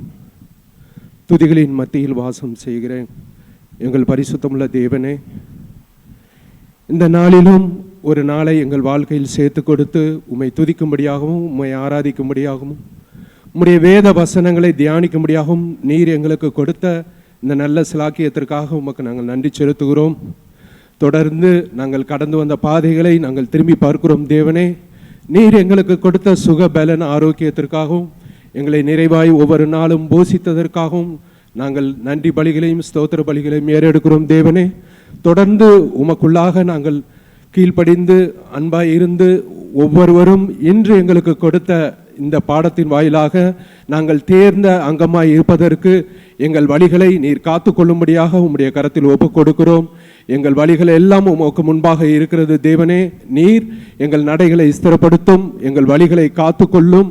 ஒவ்வொருவரும் நாங்கள் தேர்ந்தவர்களாக இருக்கும்படி வேத வாக்கியங்கள் எல்லாம் தேவ ஆவியினால் அருளப்பட்டு இருக்கிறபடியினால் தேவனுடைய மனுஷன் தேறினனாகவும் எந்த நற்கரியும் செய்ய தகுதியுள்ளவனாகும் படிக்கு நீர் எங்களை போஷித்தீர், எங்களை வழிநடத்தி வருகிறீர். உமக்கு ஸ்தோத்திரம்.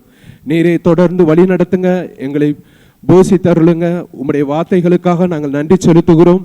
தொடர்ந்து நீர் எங்களோடு இருந்து எங்களை எல்லா வழிகளிலும் காத்துக்கொள்ளும்படியாக எங்கள் இரட்சகரும் எங்கள் மீட்பருமாகிய இயேசு கிறிஸ்துவின் நாமத்தினாலே வேண்டிக் கொள்கிறோம் எங்கள் ஜீவனுள்ள நல்ல பிதாவே, ஆமென்.